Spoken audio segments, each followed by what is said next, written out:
Ground zero खबर के प्रायोजक हमारा सुपर 35 करियर इंस्टीट्यूट नीट और नर्सिंग में सबसे ज्यादा चयन देने वाला संस्थान। पता 3rd floor Rama Govind palace, Sirmaur Chowk, Rewa. माननीय श्री ब्रजेंद्र सिंह यादव जी, माननीय श्री OPS भदौरिया जी, माननीय श्री विवेक नारायण शेजवलकर जी, माननीय श्री जगदीश देवड़ा जी, श्री ब्रजेंद्र सिंह यादव जी, श्री अभय चौधरी जी, कौशल शर्मा जी, जीतू जराती जी, हरिशंकर खटीक जी तथा माननीय मंच सभी का एक साथ एक बार में हमारे पदाधिकारीगण स्वागत कर रहे हैं, अभिनंदन कर रहे हैं। आत्मीयता के क्षण हैं और एक साथ मंच पर सभी का स्वागत हो रहा है। बहुत बहुत स्वागत, बहुत बहुत अभिनंदन। स्वागत के पूरे प्रकल्प को कोऑर्डिनेट कर रहे हैं, समन्वय कर रहे हैं ग्वालियर के माननीय मंत्री, प्रभारी मंत्री महोदय श्री तुलसीराम सिलावट जी।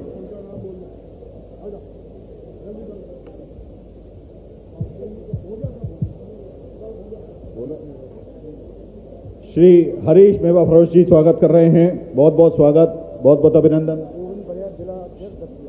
दतिया के जिलाध्यक्ष श्री गोविंद परिहार जी स्वागत कर रहे हैं और इस तरह ये स्वागत का प्रकल्प संपन्न हो रहा है।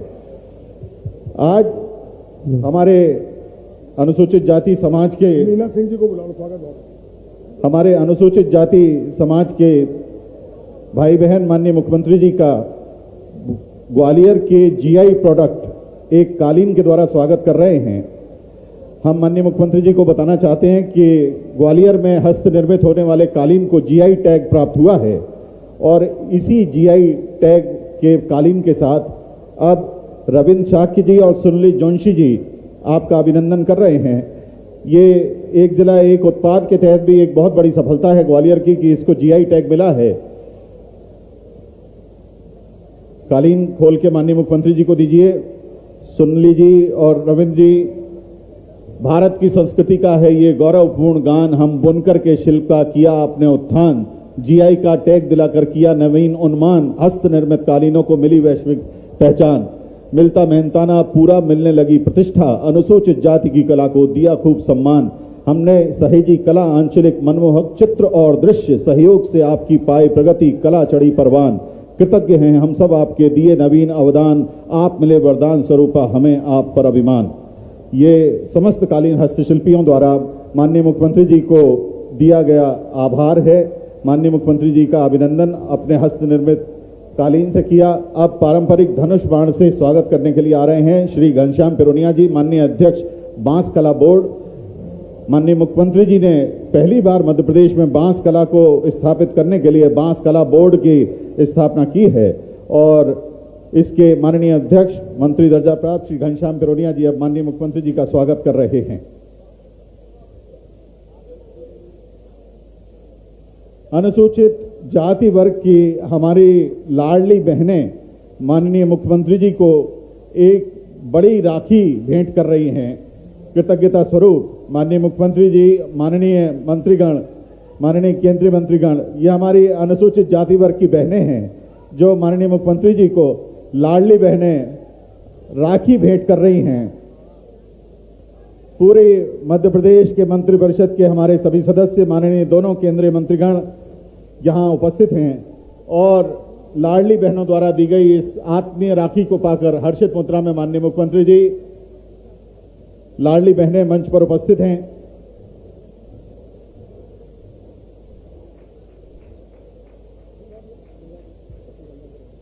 बहुत बहुत धन्यवाद। अब रिमोट के माध्यम से विभिन्न लोकार्पण एवं भूमि पूजन के लिए हम माननीय मुख्यमंत्री जी से निवेदन करने जा रहे हैं। 28 करोड़ 72 लाख रुपए के लागत से बनने वाले भवन और 32 करोड़ 60 लाख करोड़ की लागत से बनने वाले भवनों के भूमि पूजन का रिमोट के माध्यम से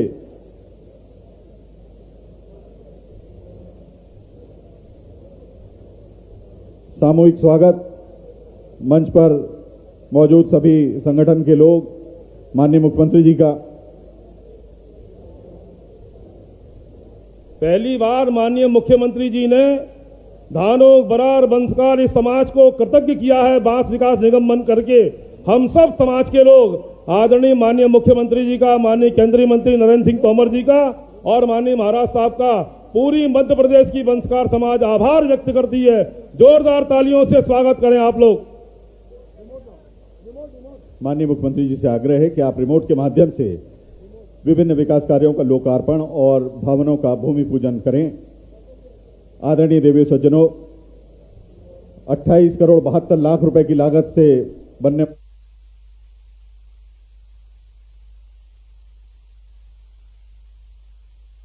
बाबा साहब अंबेडकर महाकुंभ में माननीय मुख्यमंत्री जी ने रिमोट के माध्यम से संपन्न किया है।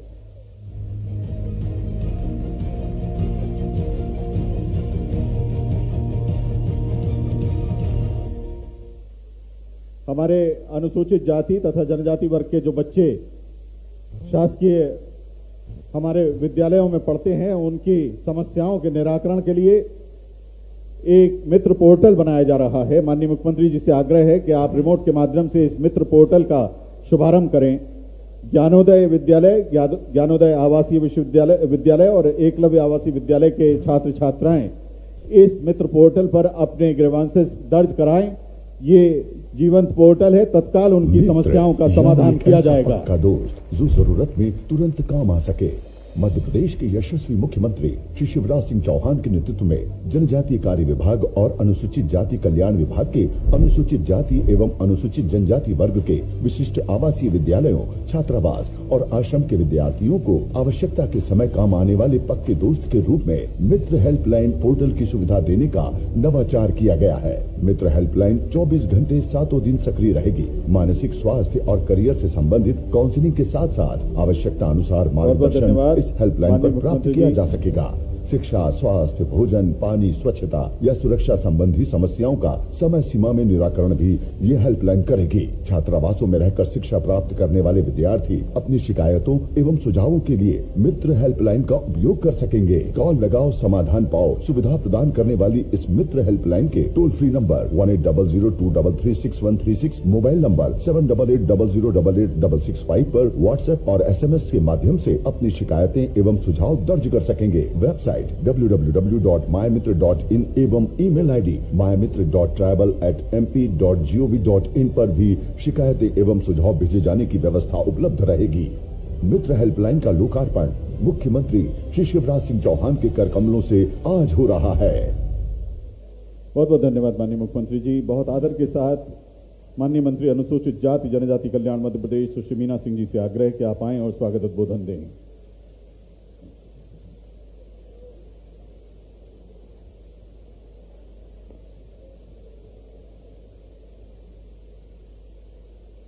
आप सभी महानुभावों से विनम्र अनुरोध है, माननीय मुख्यमंत्री श्री शिवराज सिंह चौहान जी के अभिनंदन में आप सब लोग जोरदार ताली बजा करके स्वागत करें।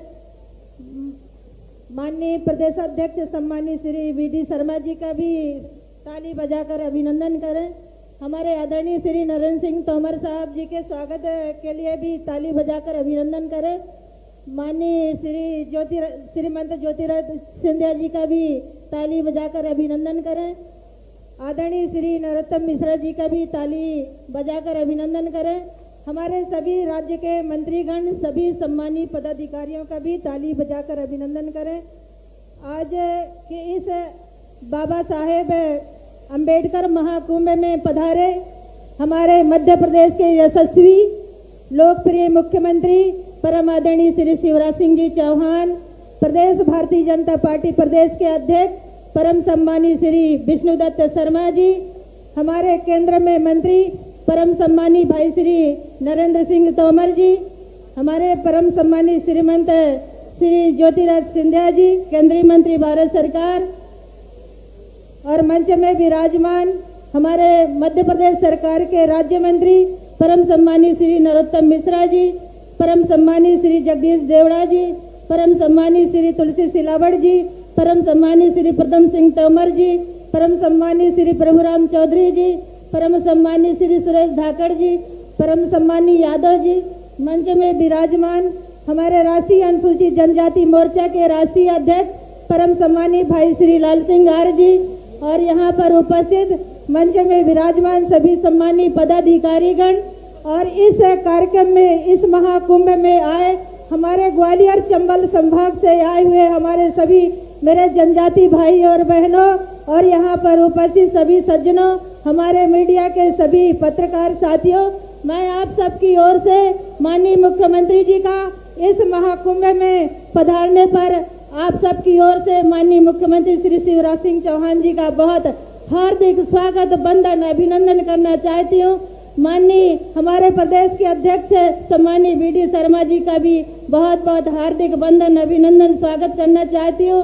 सम्मानीय श्री तोमर जी का, सम्मानीय श्री सिंधिया साहब का भी, और सभी मंच में विराजमान जो हमारे सभी अधिकारी हैं, आप सबकी ओर से बहुत बहुत हार्दिक वंदन, अभिनंदन।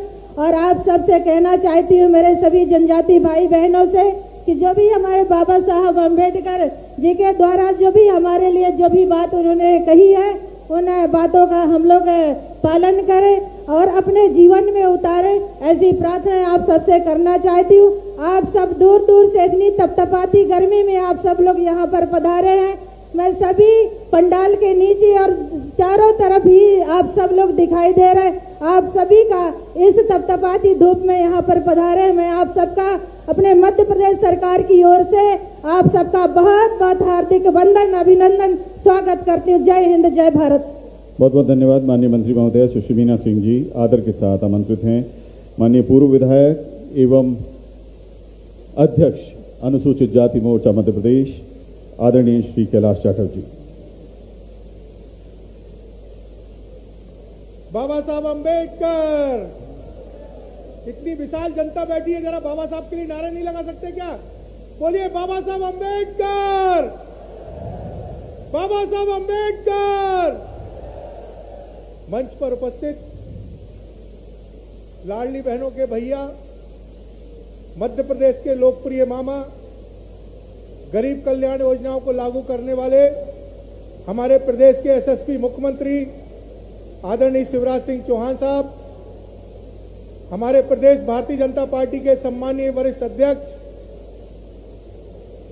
आदरणीय वीडी शर्मा साहब, हमारे केंद्रीय मंत्री मेरे बड़े भाई आदरणीय नरेंद्र सिंह तोमर साहब, केंद्र में मंत्री और चंबल और ग्वालियर की शान श्रीमंत ज्योतिरादित्य सिंधिया जी, हमारे मध्य प्रदेश के गृह मंत्री मेरे बड़े भाई आदरणीय नरोत्तम मिश्रा जी, मंच पर उपस्थित हमारे मध्य प्रदेश शासन के मंत्री परम आदरणीय प्रभुराम चौधरी जी, परम आदरणीय जगदीश देवड़ा जी, परम आदरणीय तुलसीराम सिलावट जी, मंच पर उपस्थित माननीय अरविंद भदौरिया जी, ओपी भदौरिया जी, आदरणीय सम्मानीय मंच।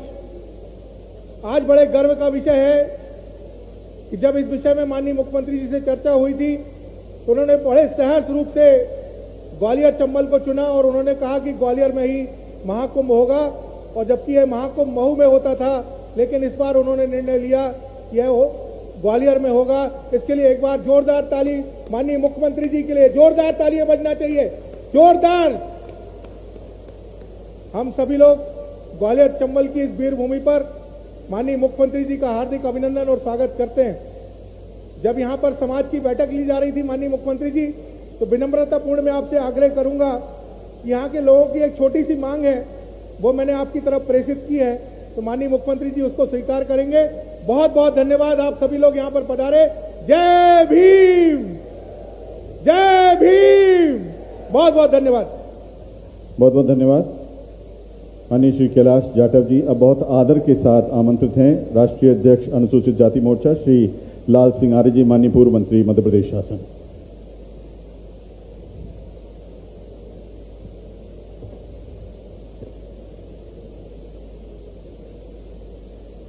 ग्वालियर चंबल की धरती पर पहली बार भारत रत्न बाबा साहब भीमराव अंबेडकर जी का महाकुंभ हो रहा है। मैं इसलिए ये बात कह रहा हूं कि 1 नवंबर 1956 को मध्य प्रदेश बना है, तब से मध्य प्रदेश में 47 साल कांग्रेस की सरकार रही, लेकिन चंबल की धरती पर कभी बाबा साहब भीमराव अंबेडकर का महाकुंभ नहीं हुआ। ये महाकुंभ हुआ है तो मध्य प्रदेश के मुख्यमंत्री शिवराज सिंह चौहान के नेतृत्व में हुआ है। इसलिए आग्रह करना चाहता हूं, जरा दोनों हाथ उठाइए पीछे तक, दोनों हाथ पीछे तक उठाइए और जोर से बोलिए जय भीम। इधर भी बाएं वाले भी हमारी सभी बहनें जय भीम। भारत माता की, भारत माता की। मंच पर विराजमान मध्य प्रदेश के यशस्वी मुख्यमंत्री, दलितों आदिवासियों को मान सम्मान स्वाभिमान, बेटियों को सम्मान देने वाले मुख्यमंत्री और ऐसे मुख्यमंत्री जिनके नेतृत्व में ही मध्य प्रदेश में बाबा साहब अंबेडकर का सार्वजनिक सम्मान, संत रविदास जी का सार्वजनिक सम्मान, कबीर महाकुंभ और महर्षि वाल्मीकि के महाकुंभ हो रहे हैं, ऐसे एकमात्र मध्य प्रदेश के कोई मुख्यमंत्री है तो आदरणीय शिवराज सिंह चौहान है। इसलिए उनके सम्मान में दौलत ताली बजाकर उनका अभिनंदन करें, स्वागत करें। मंच पर विराजमान इस चंबल ग्वालियर संभाग के हमारे सपूत और गौरव तीन शख्सियत यहां बैठे हुए हैं।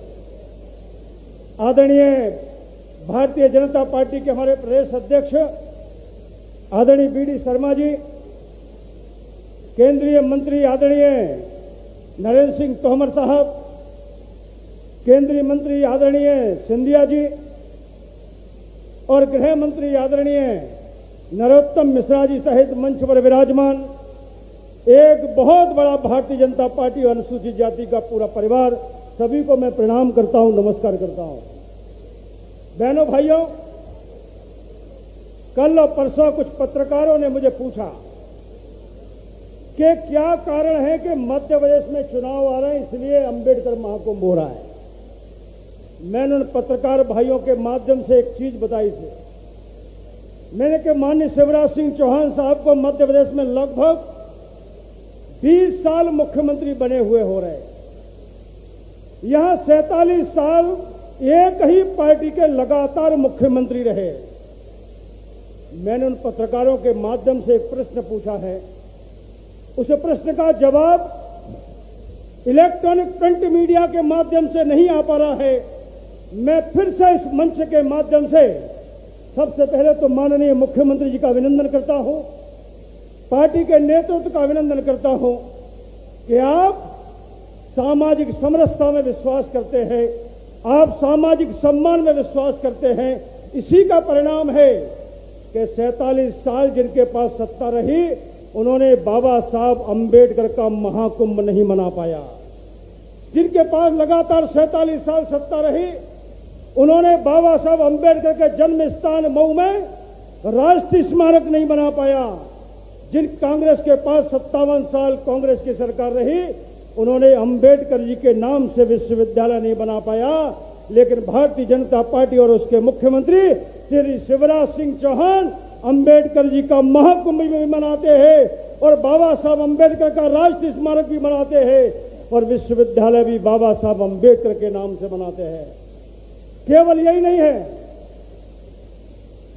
मैंने पत्रकारों से एक बात और कही कि देश में 57 साल कांग्रेस की सरकारें रही है, लेकिन बाबा साहब अंबेडकर का एक भी राष्ट्रीय स्मारक इस देश में नहीं बनाया जाता है। अगर 5-5 राष्ट्रीय स्मारक बनकर तैयार होते हैं तो नरेंद्र मोदी शिवराज सिंह चौहान जी के नेतृत्व में बनकर तैयार होते हैं। बहनों भाइयों, एक नहीं कई प्रकार की चीजें आज गरीब कल्याण की जितनी योजना आ रही है 35% अनुसूचित जाति के लोगों को लाभ मिल रहा है। इस कांग्रेस ने बाबा साहब अंबेडकर के सपनों को अपमान किया है। इस कांग्रेस ने हिंदुस्तान के संविधान की आत्मा का अपमान किया है। कांग्रेस के मित्र टीवी पर चिल्लाकर कहते हैं कि भारतीय जनता पार्टी आरक्षण खत्म कर देगी, संविधान खत्म कर देगी। मैंने पत्रकारों के माध्यम से फिर से प्रश्न किया। मैंने कहा जम्मू कश्मीर में धारा 370 ये कांग्रेस ने लगाई थी। धारा 370 के खिलाफ बाबा साहब अंबेडकर थे। ये 370 के कारण जम्मू कश्मीर में अनुसूचित जाति, दलित और आदिवासियों का नौकरियों में आरक्षण समाप्त था। विधानसभा का चुनाव नहीं लड़ सकते थे, लेकिन नरेंद्र मोदी ने धारा 370 खत्म की बाबा साहब के सपनों को पूरा किया, वहां से फिर से नौकरियों में आरक्षण मिलना चालू हो गया और विधानसभा में अनुसूचित जाति को 7 और आदिवासियों को 9 सीटें आरक्षित पहली बार हुई है। 1975 में इसी कांग्रेस ने बाबा साहब अंबेडकर के संविधान को कुचलकर इंदिरा गांधी ने अपनी सत्ता बचाने के लिए देश में आपातकाल लगाया था। संविधान तब खत्म हुआ था। बहनों भाइयों, नरेंद्र मोदी ने तो एक बात कही है कि आरक्षण को खरोंच भी नहीं आ पाएगी और हमारे मुख्यमंत्री यहाँ अनुसूचित जाति, दलित और आदिवासी बच्चों के पढ़ने के लिए ज्ञानोदय विद्यालय खड़ा करते हैं, जिसके कारण वो आगे बढ़े। ये मुख्यमंत्री जी शिवराज सिंह चौहान साहब दलित और आदिवासियों के बच्चों को पढ़ाने के लिए विदेश के लिए पैसा भेजते हैं। ऐसे मुख्यमंत्री, ऐसे प्रधानमंत्री दलितों के अधिकारों को खत्म नहीं कर सकते। इसलिए बहनों भाइयों, किसी भ्रम में आने की आवश्यकता नहीं है। अभी कुछ कांग्रेस के नेता, कुछ समाजवादी पार्टी के नेता, कुछ भीम आर्मी के लीडर अभी अंबेडकर जी के जन्म स्थान पर माल्यार्पण करने गए थे। मैंने पत्रकारों ने पूछा, ये कौन सा राजनीतिक षड्यंत्र है? मैंने कहा, ये वो भीम आर्मी है जो एक तरफ दलितों पर राजस्थान में अत्याचार होते तो जाती नहीं है और मध्य प्रदेश में कोई घटना हो जाती है तो छाती पीटने के लिए आते हैं। ये वो भीम आर्मी है जो समाजवादी पार्टी के साथ आज चल रही है कदम मिलाकर। वो समाजवादी पार्टी उत्तर प्रदेश में दलितों पर अत्याचार के लिए जानी जाती है। ये बेमेल गठबंधन केवल हमारे समाज को भड़काने के लिए किया जाता है। और इसलिए बहनों भाइयों, आप लोगों से आग्रह करना चाहता हूं, आज मुख्यमंत्री जी बहना योजना चालू कर रहे हैं, तो क्या दलितों की बहनों को इसको लाभ नहीं मिलेगा? क्या लाडली बहनें चालू करता योजना, क्या उसका लाभ नहीं मिलता है? मिलता है। यही तो ईमानदार पहल है और ये ईमानदार पहल मध्य प्रदेश में कोई कर रहा है तो माननीय शिवराज सिंह चौहान कर रहे हैं और देश में कोई ईमानदार पहल कर रहा है तो नरेंद्र मोदी कर रहे हैं। इसलिए कांग्रेस के मित्र आते हैं तो पूछिए कि तुमको सत्ता रही तो अंबेडकर महाकुंभ क्यों नहीं मनाया? तुम पर सत्ता रही तो रविदास महाकुंभ क्यों नहीं मनाया? तुम्हारा मुख्यमंत्री बना तो राष्ट्रीय स्मारक क्यों नहीं बनाया? तुम्हारा प्रधानमंत्री बना तो अंबेडकर जी को याद क्यों नहीं किया गया? भारतीय जनता पार्टी क्यों करती है?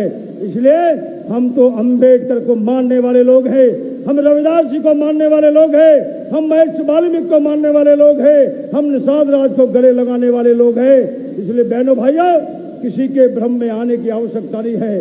आज शिवराज सिंह जी के साथ खड़ा होने की जरूरत है, जिन्होंने 1 करोड़ का सागर में रविदास महाकुंभ पर रविदास जी का बड़ा 100 करोड़ का मंदिर बनाने के लिए पैसा दिया है। मैं कांग्रेस के मित्रों से पूछना चाहता हूं, तुम्हारा मुख्यमंत्री रविदास जी का मंदिर बनाने के लिए 1 पैसा नहीं देता है, तुम्हारा मुख्यमंत्री अंबेडकर महाकुंभ मनाने के लिए 1 पैसा नहीं देते हैं। ये कोई देता है तो मध्य प्रदेश के मुख्यमंत्री शिवराज सिंह चौहान देते हैं। और इसलिए बहनों भाइयों, एक बार फिर से मैं आग्रह करना चाहता हूं, जोरदार शिवराज सिंह जी चौहान के लिए नारा लगाइए, शिवराज सिंह आगे बढ़ो। दोनों हाथ उठाकर शिवराज सिंह आगे बढ़ो। जय भीम, जय भीम। बहुत बहुत धन्यवाद। बहुत बहुत धन्यवाद माननीय पूर्व मंत्री एवं अध्यक्ष, राष्ट्रीय अध्यक्ष जनजाति मोर्चा श्री लाल सिंह आर्य जी। लाल सिंह जी ने जैसा कि कहा कि बच्चों को पढ़ने के लिए, आगे बढ़ने के लिए माननीय मुख्यमंत्री जी के नेतृत्व में मध्य प्रदेश में बहुत सारी योजनाएं चलाई जा रही हैं। हमारी ग्वालियर की ही एक बेटी हैं जिन्हें विदेश में उच्च शिक्षा की छात्रवृत्ति मिली है और छात्रवृत्ति भी छोटी मोटी नहीं मिली है, लगभग 77 लाख रुपए की छात्रवृत्ति माननीय मुख्यमंत्री जी ने उपलब्ध कराई है। हम इस बिटिया से जुड़ने की कोशिश कर रहे हैं, वो विदेश में हैं और उनकी सीधी बात आप सभी को सुनवा रहे हैं। पहले उनकी बात सुनते हैं और फिर ग्वालियर के ही मेडिकल कॉलेज से MBBS कर रहे एक और बच्चे की बातचीत हम यहाँ लाइव आपसे करवाएंगे। सौरभ चौरसिया हैं, MBBS कर रहे हैं। सौरभ जब तक मंच पर आते हैं हम कोशिश करते हैं अंजलि गहलोत से जुड़ने की, जिन्हें ये 77 लाख रुपए की सहायता माननीय मुख्यमंत्री जी ने उपलब्ध कराई है। अंजलि से बात करवा सकते हैं? नमस्ते, मेरा नाम अंजलि है और मैं अनुसूचित जाति वर्ग विधि शिक्षा योजना की लाभांतर छात्रा हूँ। मैंने मेरा मास्टर्स, मेरी हायर एजुकेशन EC में एनसी स्टेट यूनिवर्सिटी USA से सन 2000 यहाँ पर as a system engineer Caterpillar में काम कर रही हूँ। इस वीडियो के द्वारा मैं हमारी एमपी गवर्नमेंट को और हमारे माननीय सीएम को बहुत बहुत थैंक यू बोलना चाहती हूँ कि उन्होंने SC/ST वर्ग के लिए इतनी अच्छी स्कॉलरशिप स्कीम बनाई, जिसके द्वारा हम बच्चे यहाँ पर आ पाए और अपना सपना पूरा कर पाए, हायर एजुकेशन ले पाए। उसके लिए बहुत बहुत थैंक यू, और सारी टीम को बहुत बहुत थैंक यू जिन्होंने इतनी मेहनत की, सारी टाइम पे फीस हमें पहुंचाते रहे, जिससे हमें यहाँ पे कोई भी दिक्कत का सामना ना करना पड़े।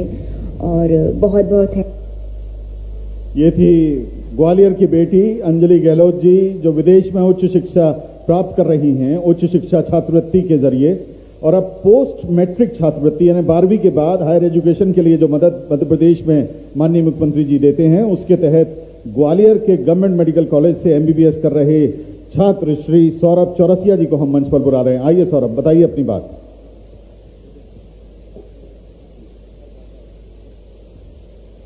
मैं सौरभ चौरसिया, पुत्र श्री अजमेर सिंह चौरसिया, मैं माननीय मुख्यमंत्री श्री शिवराज सिंह चौहान जी, माननीय मामा जी का हृदय से आभार व्यक्त करता हूं कि मुझे गजरा राजा मेडिकल कॉलेज में सेकेंड ईयर MBBS का छात्र हूं, और मुझे मध्य प्रदेश शासन की पोस्ट मैट्रिक छात्रवृत्ति योजना के अंतर्गत प्रतिवर्ष लगभग 1 लाख रुपए से अधिक की छात्रवृत्ति प्रदान की जा रही है, जिसके मैं अपने कॉलेज की फीस भरता हूं और अपने परिवार की आर्थिक स्थिति में सुधार लाऊंगा भविष्य में। यदि यह छात्रवृत्ति मुझे प्रदान न की गई होती तो शायद मैं अपने परिवार की आर्थिक स्थिति को न अच्छा कर पाता और शायद अपने आगे की पढ़ाई को न जारी रख पाता।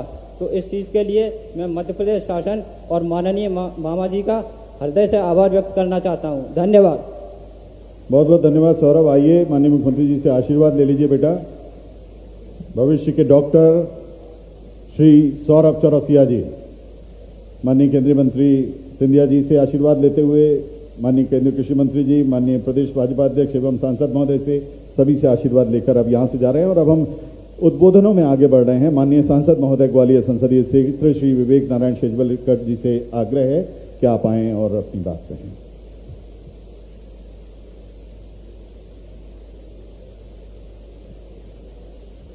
आज ग्वालियर में बाबा साहेब अम्बेडकर महाकुंभ के इस पावन अवसर पर मंचासीन हमारे लाडले मुख्यमंत्री माननीय श्री शिवराज सिंह चौहान साहब, विशिष्ट अतिथि हमारे ग्वालियर के सपूत केंद्रीय मंत्री माननीय नरेंद्र सिंह तोमर साहब, हमारे इस अंचल के लोकप्रिय नेता केंद्रीय मंत्री मान्यवर श्री ज्योतिरादित्य सिंधिया जी, हमारे भारतीय जनता पार्टी मध्य प्रदेश के माननीय अध्यक्ष महोदय श्री विष्णु शर्मा साहब, जिनके कृपा से आयोजन यहाँ पर हो रहा है, ऐसे हमारे अनुसूचित जाति जनजाति कल्याण विभाग की आदरणीय मंत्री सुश्री मीना सिंह जी, ग्वालियर के प्रभारी मंत्री माधव सिलावट साहब, हमारे भारतीय जनता पार्टी के अनुसूचित जाति मोर्चे के कैलाश जाटव जी, हमारे राष्ट्रीय अध्यक्ष लाल सिंह आर्य साहब, मंचासीन सभी हमारे मध्य प्रदेश सरकार के मंत्रीगण, विधायकगण, पूर्व विधायकगण, मेरे भारतीय जनता पार्टी के सभी मेरे साथीगण, उपस्थित देवियों और सज्जनों, और सबसे पहले दूर दराज से पधारे मेरे सभी संचल के निवासी भाइयों और बहनों, आज हम सब भारत रत्न बाबा साहेब अम्बेडकर जी को उनकी 132वीं जयंती के उपलक्ष्य में इस महाकुंभ के माध्यम से अपने श्रद्धा सुमन अर्पित कर रहे हैं, धन्यवाद भी कर रहे हैं। संविधान निर्माता श्रद्धेय बाबा साहब ने वंचित व दलित वर्ग के भाई बहनों के उत्थान एवं सामाजिक समरसता के लिए जीवन भर संघर्ष किया। उन्हीं की प्रेरणा से हमारे लोकप्रिय प्रधानमंत्री नरेंद्र मोदी जी की केंद्र सरकार व माननीय शिवराज सिंह के नेतृत्व में चल रही मध्य प्रदेश की सरकार इस वर्ग की खुशहाली व जीवन स्तर में सुधार व विकास के अवसर प्रदान करने हेतु कटिबद्ध है। केंद्र सरकार व प्रदेश सरकार की अनगिनत जन कल्याणकारी योजनाएं व इनका सफल क्रियान्वयन इसका प्रमाण है। प्रदेश में इन योजनाओं के लाभार्थियों की संख्या करोड़ों में है। अन्याय, अभाव व अज्ञान दूर कर गैर बराबरी को मिटाना आज हमारा लक्ष्य है। आइए हम सब आज इस पावन अवसर पर संकल्प लें कि लक्ष्य की पूर्ति तक हम चैन से नहीं बैठेंगे। आज इतनी गर्मी में आप सब इतनी बड़ी संख्या में यहाँ पर पधारे हैं, आप सबका हार्दिक धन्यवाद। मेरी ओर से, आप सबकी ओर से पुनः एक बार श्री बाबा साहब के चरणों में विनम्र श्रद्धांजलि अर्पित करते हुए बात समाप्त करूंगा। धन्यवाद। जय हिंद, जय भारत। बहुत बहुत धन्यवाद माननीय सांसद महोदय। अपने उद्बोधन को संक्षिप्त रखने के लिए सभी लोग माननीय मुख्यमंत्री जी को सुनने के लिए लालायित हैं और अब इसी क्रम में बहुत आदर के साथ आमंत्रित हैं ग्वालियर के प्रभारी मंत्री माननीय जल संसाधन मंत्री मध्य प्रदेश श्री तुलसीराम सिलावट जी।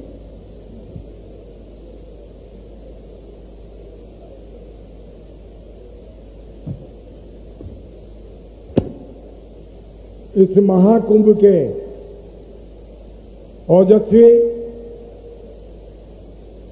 बहनों के भाई, बेटियों के मामा, अन्नदाताओं के किसान के पुत्र, परम सम्मानीय मुख्यमंत्री शिवराज जी, देश में केंद्रीय मंत्री परम श्रद्धेय नरेंद्र तोमर जी, विकास और प्रगति की नई सोच रखने वाले केंद्रीय मंत्री, हमारे परिवार के मुखिया, आप सबके चहेते परम श्रद्धेय श्रीमंत ज्योतिराय सिंधिया जी, जिनके नेतृत्व में पूरा भाजपा संगठन काम करता है, ऐसे सम्मानीय अध्यक्ष बीडी शर्मा जी, मध्य प्रदेश के गृह मंत्री सम्मानीय नरोत्तम जी, हमारे समाज के सम्मानीय लाल सिंह आर जी, इस मोर्चे के अध्यक्ष मेरे छोटे भाई जाटव जी, अभी हमारे अपने विभाग की छोटी बहन मीना सिंह जी, परम सम्मानीय जगदीश देवड़ा जी, हमारे यहाँ के लोकप्रिय सांसद विवेक जी, स्वास्थ्य मंत्री सम्मानीय प्रभुराम जी, आपका बेटा, आपका भाई, आपका मंत्री पुदुम तोमर जी, अरविंद जी, इमरती जी, ओपीएस मंच पर सुरेश जी भी हैं, क्यों ब्रजेंद्र भी है, दोनों संगठन, अभय चौधरी जी, भारतीय जनता पार्टी जिले के अध्यक्ष सम्मानीय कौशल शर्मा जी, मंच पर पूर्व विधायक, लोकप्रिय सांसदगण, मोर्चे के सभी वरिष्ठ सदस्यगण, आज इस ग्वालियर में बाबा साहब भीमराव अंबेडकर के जन्म अवसर पर मैं आप सबकी ओर से बाबा साहब के चरणों में नमन करता हूं, प्रणाम करता हूं। और इधर कोई भी पवित्र काम करो तो भारतीय जनता पार्टी की संस्कृति में संतों का आशीष लो। आपके चरणों में नमन और प्रणाम। भारतीय जनता पार्टी के मुख्यमंत्री सम्मानित शिवराज जी जब भी कोई पवित्र काम करते हैं तो बेटी का आशीष लेते हैं। आज का ये महाकुंभ पूरे मध्य प्रदेश में एक इतिहास लिखने वाला है, क्योंकि भारतीय जनता पार्टी जो बोलती है वो करती है। बाबा साहब का संकल्प, बाबा साहब का उद्देश्य, बाबा साहब का लक्ष्य देश में और प्रदेश में किसी ने पूरा करने का प्रयास किया है। उस विचारधारा का नाम भारतीय जनता पार्टी है। जो भाजपा बोलती है वो करती है। आप जानते हैं कल और परसों हम हमारे जो राष्ट्र के गौरव नहीं, विश्व के गौरव, हमारे मान और सम्मान बाबा साहब भीमराव अंबेडकर की जयंती थी। कई वर्षों तक इस देश में, इस प्रदेश में उस दूसरी विचारधाराओं ने सरकार बनाई, पर बाबा साहब के जन्म स्थल को विकसित करने का स्मारक बनाने का किसी ने काम किया है तो भारतीय जनता पार्टी के मुख्यमंत्री शिवराज जी ने किया है। और इसी के साथ संत रविदास जी की जयंती थी, एक महाकुंभ सागर में हुआ, 100 करोड़ की प्रतिमा बनाने का संकल्प आपके भाई मुख्यमंत्री शिवराज जी ने किया। और एक वो कांग्रेस है जिन्होंने हमेशा हमारे इस राष्ट्र के गौरव को प्रजातंत्र की सबसे बड़ी अदालत में जाने से रोकने का पाप उस कांग्रेस ने किया है। मेरा आपसे अनुरोध है कि आज ये महाकुंभ एक इतिहास लिखने वाला है। मेरी आपसे प्रार्थना है, जो व्यक्ति बोलता है वो करता है। आज मध्य प्रदेश का शीर्ष नेतृत्व ब्रह्मा भी है, विष्णु भी है, ब्रह्मा विष्णु महेश के साथ मुख्यमंत्री शिवराज जी, शिव और ज्योति जी के साथ सत्य नरेंद्र तोमर जी और संगठन के बीडी शर्मा जी हैं। जब ये शीर्ष नेतृत्व ने संकल्प लिया कि बाबा साहब के सपनों को भारतीय जनता पार्टी पूरा करेगी, आपको याद है कि 2002 में 3 में मीना सिंह जी यहां बैठी हैं, मात्र 2 अरब रुपए का बजट होता था। आज मुख्यमंत्री शिवराज जी ने 20 अरब का अरब हमारी बेटी के लिए, बेटे के लिए एक खजाना खोल दिया। ऐसे मुख्यमंत्री के लिए ताली बजना चाहिए कि नहीं?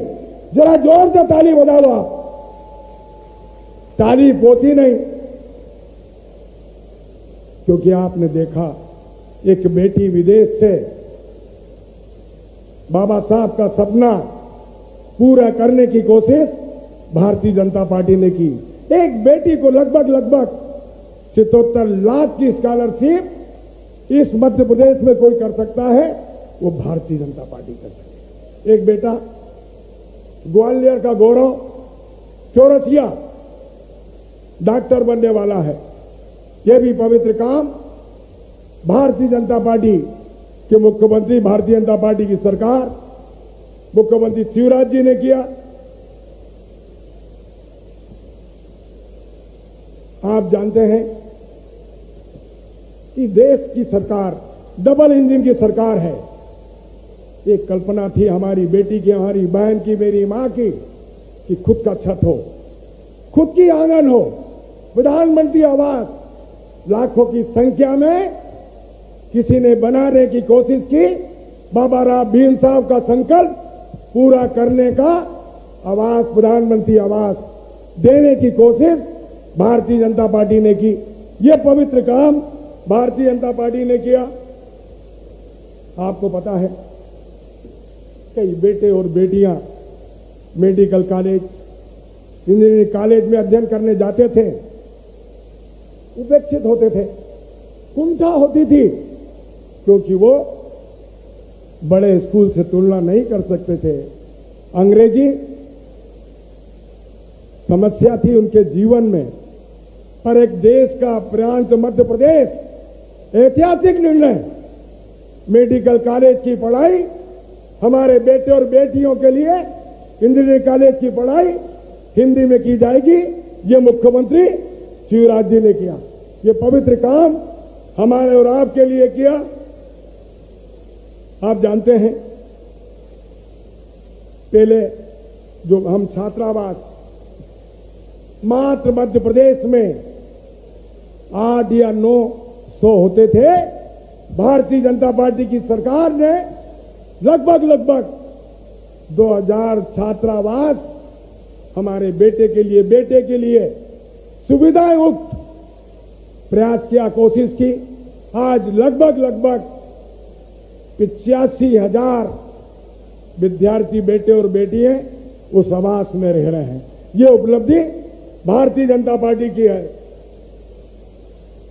आप जानते हैं बाबा साहब का एक सपना था, विकास और प्रगति और उन्नति ये तभी संभव है कि आपका बेटा, आपकी बेटी शिक्षित हो।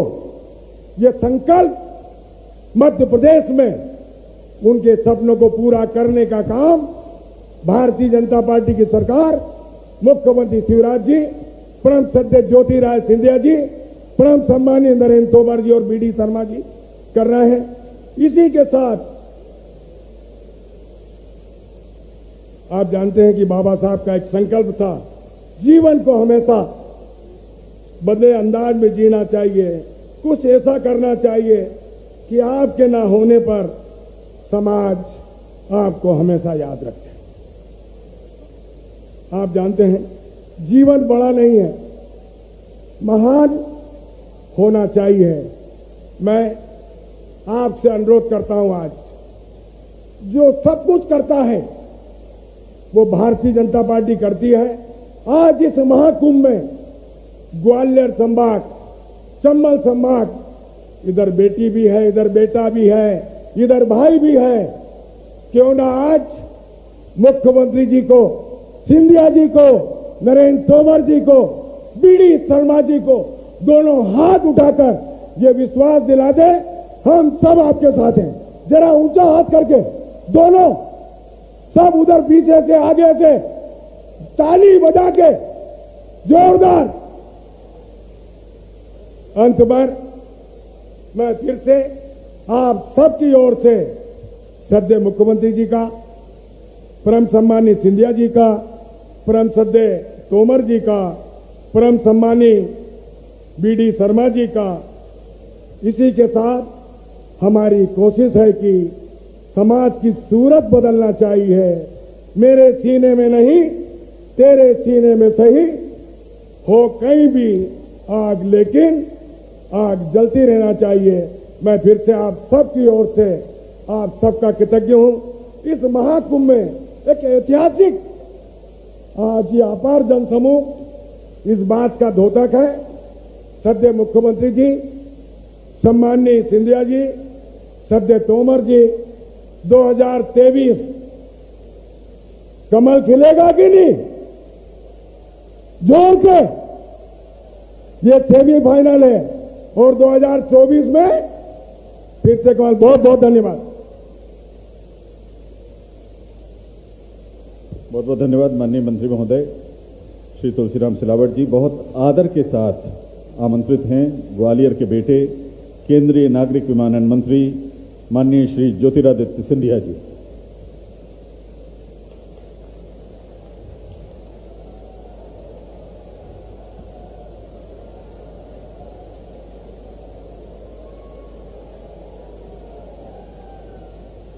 मंच पर आसीन हमारे बाएं ओर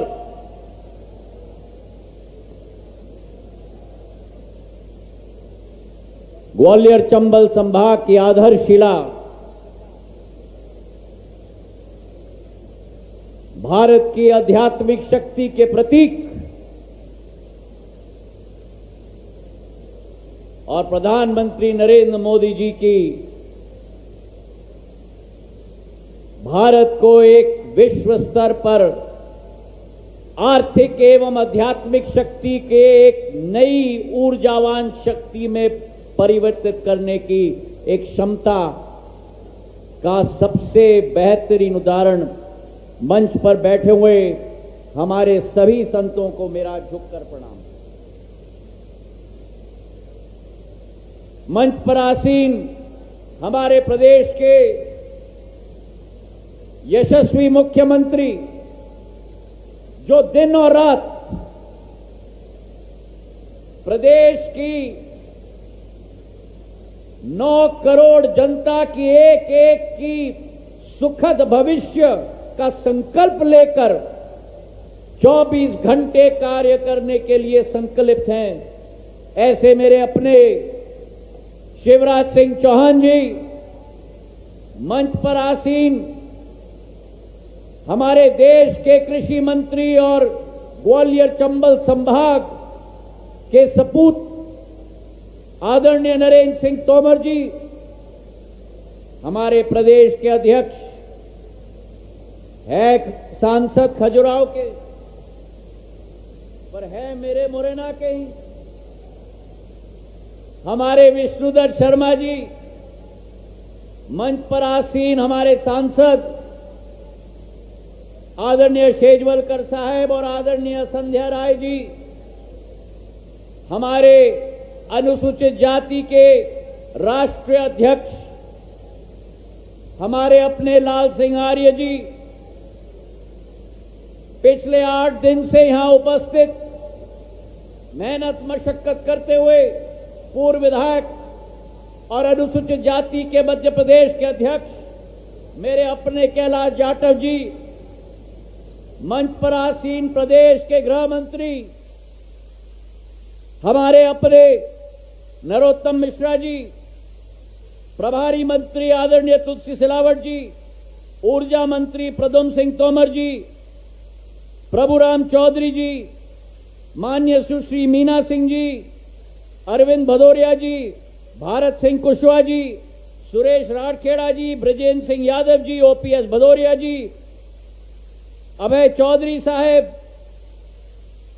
कौशल शर्मा जी, इमरती देवी जी, जीतू जिराती जी, मुन्नालाल गोयल जी, श्रीमती दुर्गेश कुमार जाटव जी, मंच पर आसीन समस्त महानुभाव और मेरे सामने बैठी हुई मेरी आन बान और शान ग्वालियर चंबल संभाग की समस्त जनता जनार्दन जो इस महाकुंभ में उपस्थित है।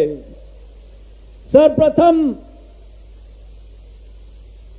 इस देश के सबसे प्रखर व्यक्तित्व के धनी, ज्ञान के प्रतीक, संविधान के शिल्पकार और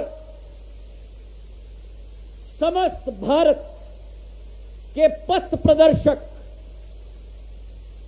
परम आदरणीय बाबा साहब अंबेडकर जी के चरणों में मैं शीश झुकाकर नमन करता हूं। मेरे भाई और बहनों, आज महाकुंभ का आयोजन है ग्वालियर चंबल संभाग के माटी पर, और ये ग्वालियर चंबल संभाग की माटी सदैव क्रांति की माटी रही है, सदैव बलिदान की माटी रही है, सदैव न्याय की माटी रही है। और आज मुझे अपना शीश बाबा साहब के समक्ष झुकाते हुए आज मुझे गर्व है, केवल ग्वालियर चंबल संभाग के नागरिक के आधार पर नहीं, भारत के नागरिक के आधार पर नहीं, पर मुझे गर्व है एक मराठा होने के नाते बाबा साहब अंबेडकर के समक्ष शीश झुकाते हुए मुझे गर्व है। और इसके पीछे कारण है मेरे भाई और बहनों, जिस महार समाज में बाबा साहब अंबेडकर का जन्म हुआ, इतिहास के पन्नों को आप पलटोगे तो छत्रपति शिवाजी महाराज का जो हिंदवी स्वराज का सपना था, उनके सेना में अगर सबसे प्रथम पंक्ति के सबसे वीर सेनापति थे तो वो वीर सेनापति महार समाज के होते थे। उनके गढ़ किले के रक्षक महार समाज के सेनापति होते थे। मेरे पूर्वज महाजी महाराज ने जब उस हिंदवी स्वराज का सपना छत्रपति शिवाजी महाराज का पूर्ण किया और दिल्ली के लाल किले पर भगवा झंडा फहराया, उनके सेना में भी सबसे प्रमुख सेनापति उनके भाई के रूप में महार समाज के सेनापति होते थे। मेरे भाई और बहनों, और एक और रिश्ता बाबा साहब अंबेडकर का के साथ सिंधिया परिवार का बन चुका है। मेरी पत्नी का परिवार, उनके पूर्वज सयाजीराव गायकवाड़ महाराज ने बाबा साहब अंबेडकर के साथ मिलकर उनको विदेश भेजा था पढ़ाई के लिए, और जब विदेश से पढ़ाई से वापस आए बाबा साहब अंबेडकर, तो सयाजीराव गायकवाड़ महाराज के साथ उनके भाई के रूप में उनके राज्य के शासन में एक से एक हाथ मिलाकर भाई के रूप में कार्य करने का एक योगदान बाबा साहब अंबेडकर का रहा। तो आज इस महान देश के शिल्पकार बाबा साहब अंबेडकर के चरणों में हम नमन करते हैं। मैंने शुरुआत में कहा कि भारत आज आर्थिक प्रगति के रास्ते पर है। प्रधानमंत्री जी के नेतृत्व में आज भारत विश्व की 5वीं सबसे बड़े आर्थिक शक्ति के रूप में आज स्थापित हो गई है और 2030 तक हम उस शिखर तक पहुंचेंगे प्रधानमंत्री जी के नेतृत्व में।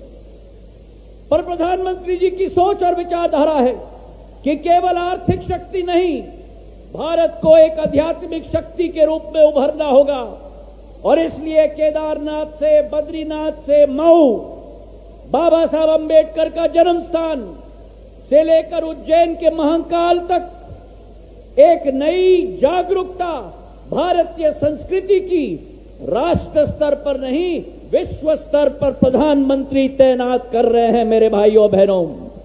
तो एक हाथ में भारत आर्थिक शक्ति के रूप में उभर रही है और दूसरे हाथ में भारत एक आध्यात्मिक शक्ति के रूप में उभर रही है और जब इन जो दोनों का संगम होता है तो भारत का मुकाबला विश्व का कोई देश नहीं कर पाएगा। और उस जागरूकता की पहल में हमारे गुरु, हमारे संत महात्मा, जिसमें सर्वश्रेष्ठ संत रविदास जी हो, हमारे वाल्मीकि जी हो, हमारे ज्योतिबा फुले जी हो, संत गाडगे साहब हो, उस श्रृंखला में हमारे बाबा साहब अंबेडकर भी हमारे देश के गुरु और संत हैं मेरे भाई और बहनों। और ये मैं स्पष्ट करना चाहता हूं, मैंने कल कार्यकर्ता कार्यक्रम में भी कहा था, बाबा साहब अंबेडकर केवल अनुसूचित जाति समाज के संत महात्मा नहीं, बाबा साहब अंबेडकर पूरे भारतवर्ष के संत महात्मा हैं। और अतिशयोक्ति नहीं होगी अगर मैं कहूं कि बाबा साहब अंबेडकर पूरे विश्व के पथ प्रदर्शक आप बन चुके हैं। बाबा साहब अंबेडकर की अगर हम बात करें, मध्य प्रदेश का नागरिक होने के वजह से हम धनी हैं कि बाबा साहब अंबेडकर का जन्म मऊ में हुआ, हमारे प्रदेश में हुआ और उनका जीवन संघर्ष से भरा हुआ था। बचपन से संघर्ष का रास्ता उन्होंने अपनाया और ऐसा संविधान उन्होंने बनाया जिस संविधान को आज कहा जाता है विश्व में लोकतंत्र की जननी भारत जो बनी है, उसका श्रेय अगर किसी को जाता है तो बाबा साहब अंबेडकर को जाता है मेरे भाई और बहनों। आज एक आजाद भारत में आप और हम अपना जीवन यापन कर रहे हैं। आजादी के अमृत महोत्सव का वर्ष है ये और वो आजादी के अमृत महोत्सव में बाबा साहब अंबेडकर को श्रद्धांजलि अर्पित करते हुए हम ये प्रण और संकल्प लें कि उनके दिखाए हुए पथ पर हम चलेंगे। उन्होंने हमें कहा था, शिक्षित बनो, संगठित हो और संघर्ष करो। और आज भारतीय जनता पार्टी, प्रधानमंत्री जी शिवराज सिंह जी की यही सोच है कि आज भारत के एक एक जनता और मध्य प्रदेश के एक एक नागरिक के हाथों में वो औजार देना होगा जिसके आधार पर एक विकसित मध्य प्रदेश और एक विकसित भारत का तैनात हम लोग आज कर पाएंगे। बाबा साहब ने अपने जीवन में बहुत संघर्ष किए।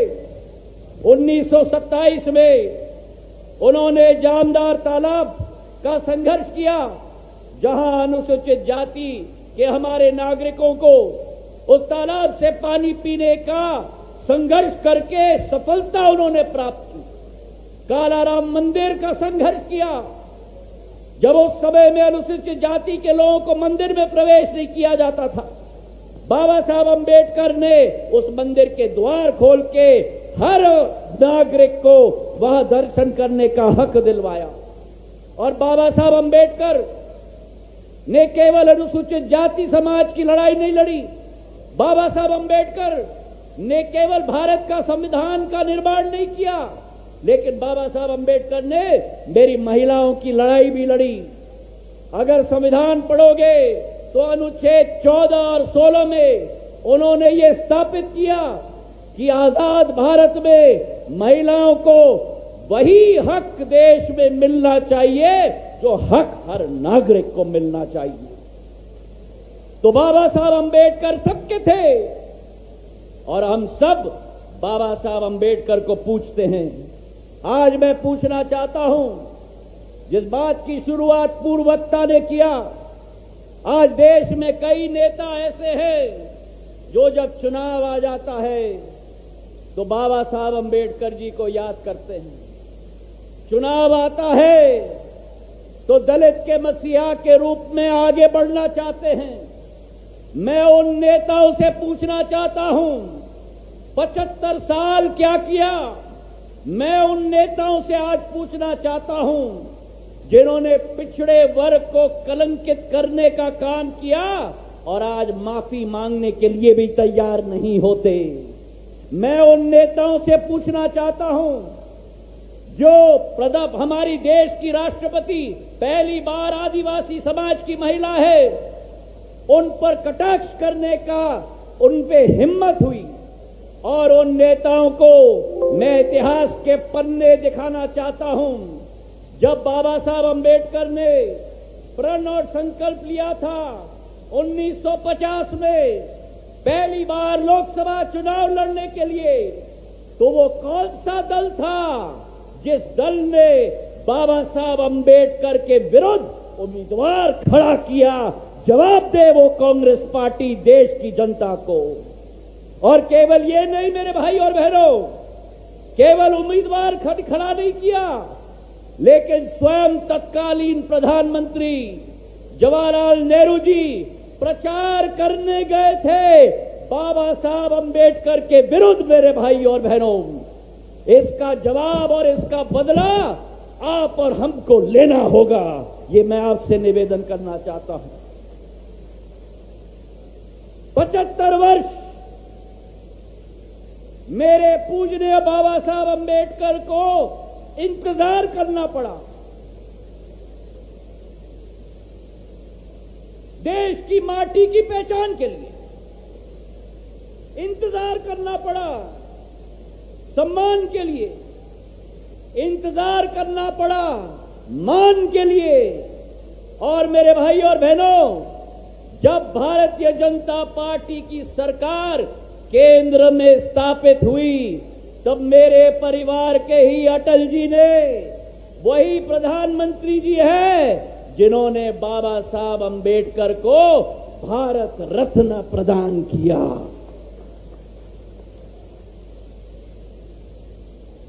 और मैं आपको बताऊं, जिस उम्मीदवार ने बाबा साहब अंबेडकर जी के विरुद्ध चुनाव में भागीदारी दी, कांग्रेस पार्टी ने उस उम्मीदवार को पद्म पुरस्कार दिया। अरे पद्म पुरस्कार का लोकतांत्रिकरण तो प्रधानमंत्री नरेंद्र मोदी जी के समय में हुआ है, जब देश का एक एक गरीब, देश का एक एक आदिवासी, देश का एक एक अनुसूचित जाति समाज का व्यक्ति जिसने समाज का उत्थान किया हो, विकास किया हो, प्रगति किया हो, उसे राष्ट्रपति भवन में बुलाकर पद्म विभूषण, पद्म भूषण और पद्मश्री दिया जाता है। मेरे भाई और बहनों, ये बाबा साहब के भारत का निर्माण हुआ है। और आज मैं आपसे निवेदन करना चाहता हूं कि बाबा जी का मिशन अधूरा बीजेपी कर रही है पूरा। और इसका भी उदाहरण देना चाहता हूं, 2015 तक इस देश में कांग्रेस पार्टी ने बाबा साहब को कभी सम्मान नहीं दिया। प्रधानमंत्री नरेंद्र मोदी जी ने जब अपना शपथ ग्रहण किया 2015 में 26 नवंबर उनकी 125वीं जयंती वर्ष 26 नवंबर 2015 में संविधान दिवस संसद में भारतीय जनता पार्टी ने पूर्ण रूप से स्थापित किया। ये वही भारतीय जनता पार्टी है जिसके प्रधानमंत्री लंदन गए और लंदन में जब बाबा साहब अंबेडकर ने जिस घर में रहते थे वहां अंबेडकर स्मारक अगर किसी ने स्थापित किया तो हमारे देश के प्रधानमंत्री नरेंद्र मोदी जी ने स्थापित किया। वास्तविकता यही है कि आज छात्रवृत्ति प्रदेश सरकार और केंद्र सरकार के द्वारा हमारे नौजवान छात्रों को दिया जाता है। उसी के साथ हमारे कौशल विकास के लिए प्रधानमंत्री अनुसूचित जाति अभ्युदय योजना की स्थापना हुई है।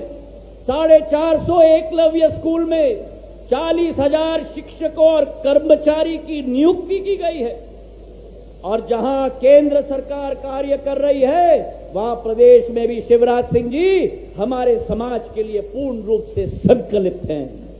ये एक ही प्रदेश की सरकार है शिवराज सिंह जी के नेतृत्व में जहां अनुसूचित जाति समाज के लिए 26,000 करोड़ बजट में आवंटित किया गया है। मेरे भाई और बहनों, तालियों की गड़गड़ाहट से शिवराज सिंह जी का धन्यवाद अर्पित करें। अरे मुझे ग्वालियर की ताली चाहिए, ग्वालियर की ताली, पीछे तक तालियों की गड़गड़ाहट से। और जो बाबा साहब जी की सबका सपना था कि हमारी महिलाओं को भी हक देना होगा, शुरुआत की शिवराज सिंह जी ने लाडली लक्ष्मी से और अब आ गई लाडली बहना योजना, जहां एक एक महिला को 1,000 रुपया प्रति माह, 12,000 रुपया हर साल हर महीना के बैंक के खाते में शिवराज सिंह जी के सरकार के द्वारा डाला जाएगा। मेरे भाई और बहनों, तो आज हम इस महान संत भारत के इनको हम नमन करते हैं और मैं धन्यवाद अर्पित करना चाहता हूं शिवराज सिंह जी को कि जो 2 अप्रैल 2016 में जो घटना हुई थी, मैं धन्यवाद अर्पित करना चाहता हूं बाबा साहब अंबेडकर के पदचिन्हों पर चलकर सामाजिक समरसता तय करके वो सारे केस वापस लेने का पूर्ण इन्होंने घोषणा किया नहीं, लेकिन उसमें से 80% केस आज के तारीख पर वापस हो चुके हैं। तालियों की गड़गड़ाहट से धन्यवाद दिया जाए। उसी के साथ मैं धन्यवाद अर्पित करना चाहता हूं केंद्र सरकार को और प्रदेश सरकार को। रक्षा मंत्रालय से जमीन आवंटित की गई है मऊ में और शिवराज सिंह जी ने वो जमीन मऊ की संस्था को दे दी है कि मऊ की संस्था में वहां पूर्ण रूप से एक नया धर्मशाला स्थापित हो ताकि एक विस्तृत रूप वो स्थान, धार्मिक स्थान हमारे लिए तैनात हो पाए। मैं धन्यवाद अर्पित करना चाहता हूं। तीर्थ योजना शुरुआत की शिवराज सिंह जी ने और शिवराज सिंह जी ने यह संकल्प लिया कि कई देशों में अंबेडकर जयंती मनाई जाती है, दुनिया में के सामने बाबा साहब को लाने का काम शिवराज सिंह जी ने संकल्प लिया है। जन्मभूमि मऊ हो, नागपुर में दीक्षा भूमि हो, मुंबई में चैत्य भूमि हो, लंदन में शिक्षा भूमि हो और दिल्ली में कर्म भूमि हो, इन 5 स्थान को मुख्यमंत्री तीर्थ योजना में शिवराज सिंह जी ने सम्मिलित कर दिया है। मेरे भाई और बहनों, आज इस दिवस पर मैं बाबा साहब को प्रणाम करता हूं और शिवराज सिंह जी से निवेदन करना चाहता हूं कि आपने सागर में संत रविदास जी का धाम स्थापित करने का निर्णय किया है। मऊ में आपने जन्मस्थली को विस्तृत रूप देने का संकल्प लिया है। मैं आपसे हाथ जोड़ के निवेदन करता हूं कि ग्वालियर में भी शासकीय जमीन दे ताकि एक अंबेडकर धाम ग्वालियर में भी हम लोग स्थापित कर ले। अगर आप लोग मेरे साथ सहमत हैं तो हाथ उठाओ, मुट्ठी बांधो और कहो मेरे साथ, बाबा साहब अमर रहे, पीछे तक बाबा साहब अमर रहे, बाबा साहब अमर रहे। धन्यवाद। जय हिंद, जय भारत। बहुत बहुत धन्यवाद। माननीय केंद्रीय नागरिक विमानन मंत्री श्री ज्योतिरादित्य सिंधिया जी बहुत आदर के साथ आमंत्रित हैं। माननीय सांसद खजुराहो एवं प्रदेश भाजपा अध्यक्ष श्री विष्णुदत्त शर्मा जी।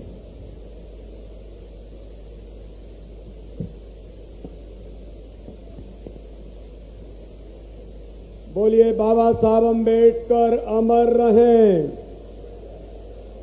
बाबा साहब अंबेडकर अमर रहें। भारत माता की, भारत माता की। आज इस ऐतिहासिक बाबा साहब अंबेडकर महाकुंभ के अवसर पर हमारे बीच उपस्थित मध्य प्रदेश के हमारे लोकप्रिय, यशस्वी और संवेदनशील मुख्यमंत्री आदरणीय शिवराज सिंह चौहान जी, इस क्षेत्र के हमारे लोकप्रिय नेता, भारत सरकार के कैबिनेट के मंत्री आदरणीय नरेंद्र सिंह तोमर जी, इस क्षेत्र के हमारे लोकप्रिय नेता आदरणीय ज्योतिरादित्य सिंधिया जी,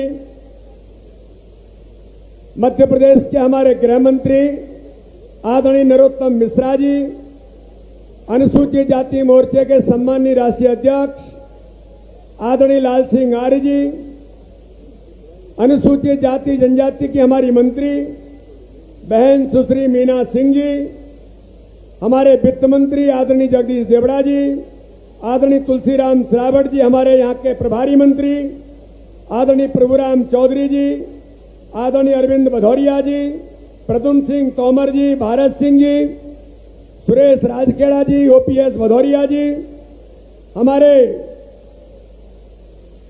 मध्य प्रदेश के अनुसूचित जाति मोर्चे के अध्यक्ष भाई कैलाश जाटव जी, यहां पर उपस्थित हमारे विवेक सहजवलकर जी, आदरणीय संध्या राय जी, हमारी सांसद, सभी वरिष्ठ नेतागण, मीडिया के मित्रों, और आज इस अवसर पर माननीय मुख्यमंत्री जी ने पूरे नेतृत्व ने हमारे सभी संतों का जो सम्मान किया है, मैं उनको बहुत प्रणाम करता हूं। और यहां पर उपस्थित हमारे सभी जनता जनार्दन, आज लाखों की संख्या में इस बाबा साहब अंबेडकर महाकुंभ के अवसर पर जो इतनी बड़ी संख्या में लोग आज यहां पर एकत्रित हुए हैं, मैं आप सबका बहुत स्वागत करता हूं, बहुत बहुत अभिनंदन करता हूं।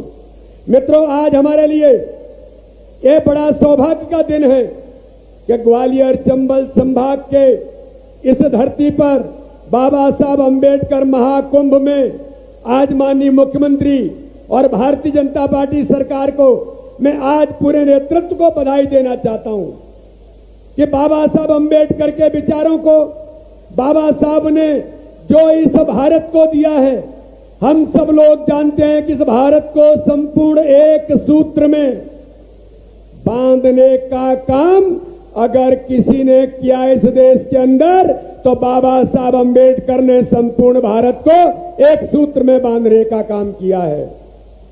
आज मित्रों, इस अवसर पर यहां पर इतने बड़ी संख्या में हमारे अनुसूचित जाति के भाई और बहन भी हैं, जनता जनार्दन भी है। मित्रों, बाबा साहब अंबेडकर के सामने तो पता नहीं कितनी बड़ी समस्याएं उस समय के दौर में खड़ी थी, लेकिन संविधान निर्माण के बाबा साहब ने जब काम इस देश के लिए किया, तो लोग कहते हो व्यक्ति महान कैसे बन जाता है, तो बाबा साहब अंबेडकर का वो बड़ा मान कि जब उन्होंने संविधान के निर्माण का काम शुरू किया, तो बाबा साहब अंबेडकर ने इस देश को बताया कि संपूर्ण भारत को एक सूत्र में बांधने के लिए संविधान के अंदर उन बातों को कैसे लाया जाए। तो बड़े मन के साथ जो बाबा साहब ने किया, उसका आज परिणाम है कि पूरा भारत आज एक सूत्र में बंध करके हम सब मिलकर के काम कर रहे हैं।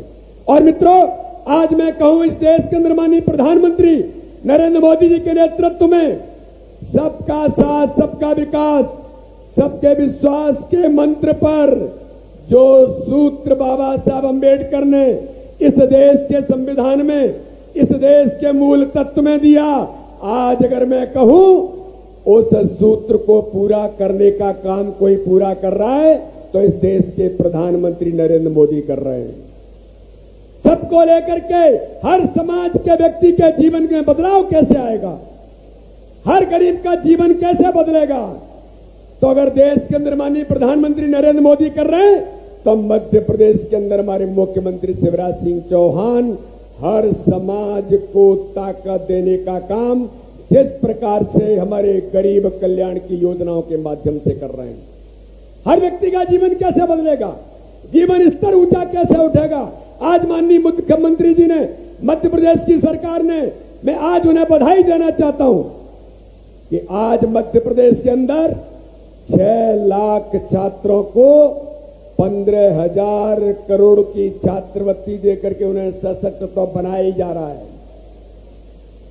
अगर मैं कहूं कि इस मध्य प्रदेश के छात्रावासों के अंदर 80,000 बेटी बेटियों को उन्हें छात्रवृत्ति देकर उनके जीवन में बदलाव कैसे आएगा, जब शिक्षा का स्तर ऊंचा उठता है। जो बाबा साहब अंबेडकर ने इस भारत के अंदर उदाहरण प्रस्तुत किया था, आज उसी तर्ज पर मध्य प्रदेश के अंदर हमारे नौजवान साथियों को, बेटे और बेटियों को, जिसको आपने भी सुना कि वो विदेश के अंदर पढ़ाई कर रही है, 72 लाख रुपए की फीस देने का काम अगर किसी ने किया तो हमारे मुख्यमंत्री शिवराज सिंह चौहान ने अनुसूचित जाति के मेरे नौजवान भाई और बहनों को किया। आज मित्रों मैं कहना चाहता हूं कि आज यहां पर इस समागम में स्वरोजगार से लेकर बैकलॉग की भर्ती पर 1 लाख से ऊपर पदों का हमारे अनुसूचित जाति जनजाति के भाई और बहनों को बैकलॉग की भर्ती का अवसर दे करके उनके जीवन में खुशहाली कैसे आएगी, ये किसी ने किया तो मध्य प्रदेश की भारतीय जनता पार्टी की सरकार ने माननीय मुख्यमंत्री शिवराज सिंह चौहान के नेतृत्व में किया है। और इसलिए मित्रों आज मैं कहूं कि पंचतीर्थ जो माननीय प्रधानमंत्री मोदी जी के नेतृत्व में पूरे देश के अंदर बाबा साहब को आज सम्मान देने से लेकर बाबा साहब के मान और सम्मान के लिए इस भारत के अंदर पंचतीर्थ के निर्माण को लेकर अगर देश के प्रधानमंत्री नरेंद्र मोदी जी ने अगर ऐतिहासिक काम किया तो हमारे मुख्यमंत्री शिवराज सिंह चौहान ने अभी कल 14 अप्रैल को बाबा साहब अंबेडकर जी की जन्म जयंती पर यह तय कर दिया कि मध्य प्रदेश के हमारे अनुसूचित जाति के भाई और बहन उन पंच तीर्थ की यात्रा करने के लिए तीर्थ दर्शन योजना में जाएंगे। और माननीय मुख्यमंत्री ने 10 कदम आगे बढ़ा करके कहा, तीर्थ दर्शन योजना में केवल बस और ट्रेनों से नहीं, अब तो मध्य प्रदेश के अंदर हवाई जहाज से यात्रा मेरे अनुसूचित जाति के भाई और बहन करेंगे। यह भारतीय जनता पार्टी की सरकार है। यह देश के अंदर प्रधानमंत्री मोदी जी के नेतृत्व में और मध्य प्रदेश के अंदर हमारे मुख्यमंत्री शिवराज सिंह चौहान के नेतृत्व में मैं मित्रों आज इस अवसर पर कहना चाहता हूं, झूठ और छल कपट की राजनीति करने वाले लोग, भ्रम फैलाने वाले लोग, समाज के अंदर विभेद पैदा करने वाले लोग, जो माननीय ज्योतिरादित्य सिंधिया जी जिसका उल्लेख अभी कर रहे थे, आज ग्वालियर चंबल संभाग से लेकर के पूरे मध्य प्रदेश के अंदर ये भारतीय जनता पार्टी के संगठन ने, भारतीय जनता पार्टी की सरकार ने तय किया है। अभी 14 अप्रैल को भारतीय जनता पार्टी के संगठन ने 64,100 बूथों पर यह तय किया कि बाबा साहब अंबेडकर के जन्म जयंती पर उन्हें श्रद्धांजलि दे करके बाबा साहब के विचारों को एक एक व्यक्ति के मन और भाव में उतारने का हम संकल्प लेकर के आगे बढ़े हैं। और इसलिए मित्रों आज मैं इस अवसर पर महाकुंभ में आज आप सब लोगों के सामने भारतीय जनता पार्टी का नेतृत्व माननीय मुख्यमंत्री जी से लेकर माननीय प्रधानमंत्री के नेतृत्व में बाबा साहब अंबेडकर के विचारों को अपने व्यवहार में ला करके जमीन पर उतारने का किसी ने संकल्प लिया है और इस काम को पूरा करने का कोई कर रहा है इस देश के अंदर और प्रदेश के अंदर, तो भारतीय जनता पार्टी की सरकार कर रही है। मैं पुनः एक बार आप सब लोगों को बधाई और शुभकामनाएं देता हूं, माननीय मुख्यमंत्री जी का अभिनंदन करता हूं कि आपने इतने लाखों संख्या में मेरे अनुसूचित जाति के भाई और बहनों को आज सम्मान और मान के साथ अनुसूचित जाति वर्ग को जो ताकत और उनके साथ खड़े होने का संकल्प पूरा करने का काम भारतीय जनता पार्टी की सरकार नेतृत्व कर रहा है। मैं पुनः एक बार आप सबका अभिनंदन और धन्यवाद करता हूं। जय हिंद, जय भारत, बोलिए बाबा साहब अंबेडकर अमर रहे, बोलिए बाबा साहब अंबेडकर अमर रहे। बहुत बहुत धन्यवाद। बहुत बहुत धन्यवाद माननीय सांसद महोदय श्री वी.डी. शर्मा जी। अब बहुत आदर के साथ आमंत्रित हैं भारत सरकार के कृषि मंत्री, केंद्रीय कृषि मंत्री माननीय श्री नरेंद्र सिंह तोमर जी।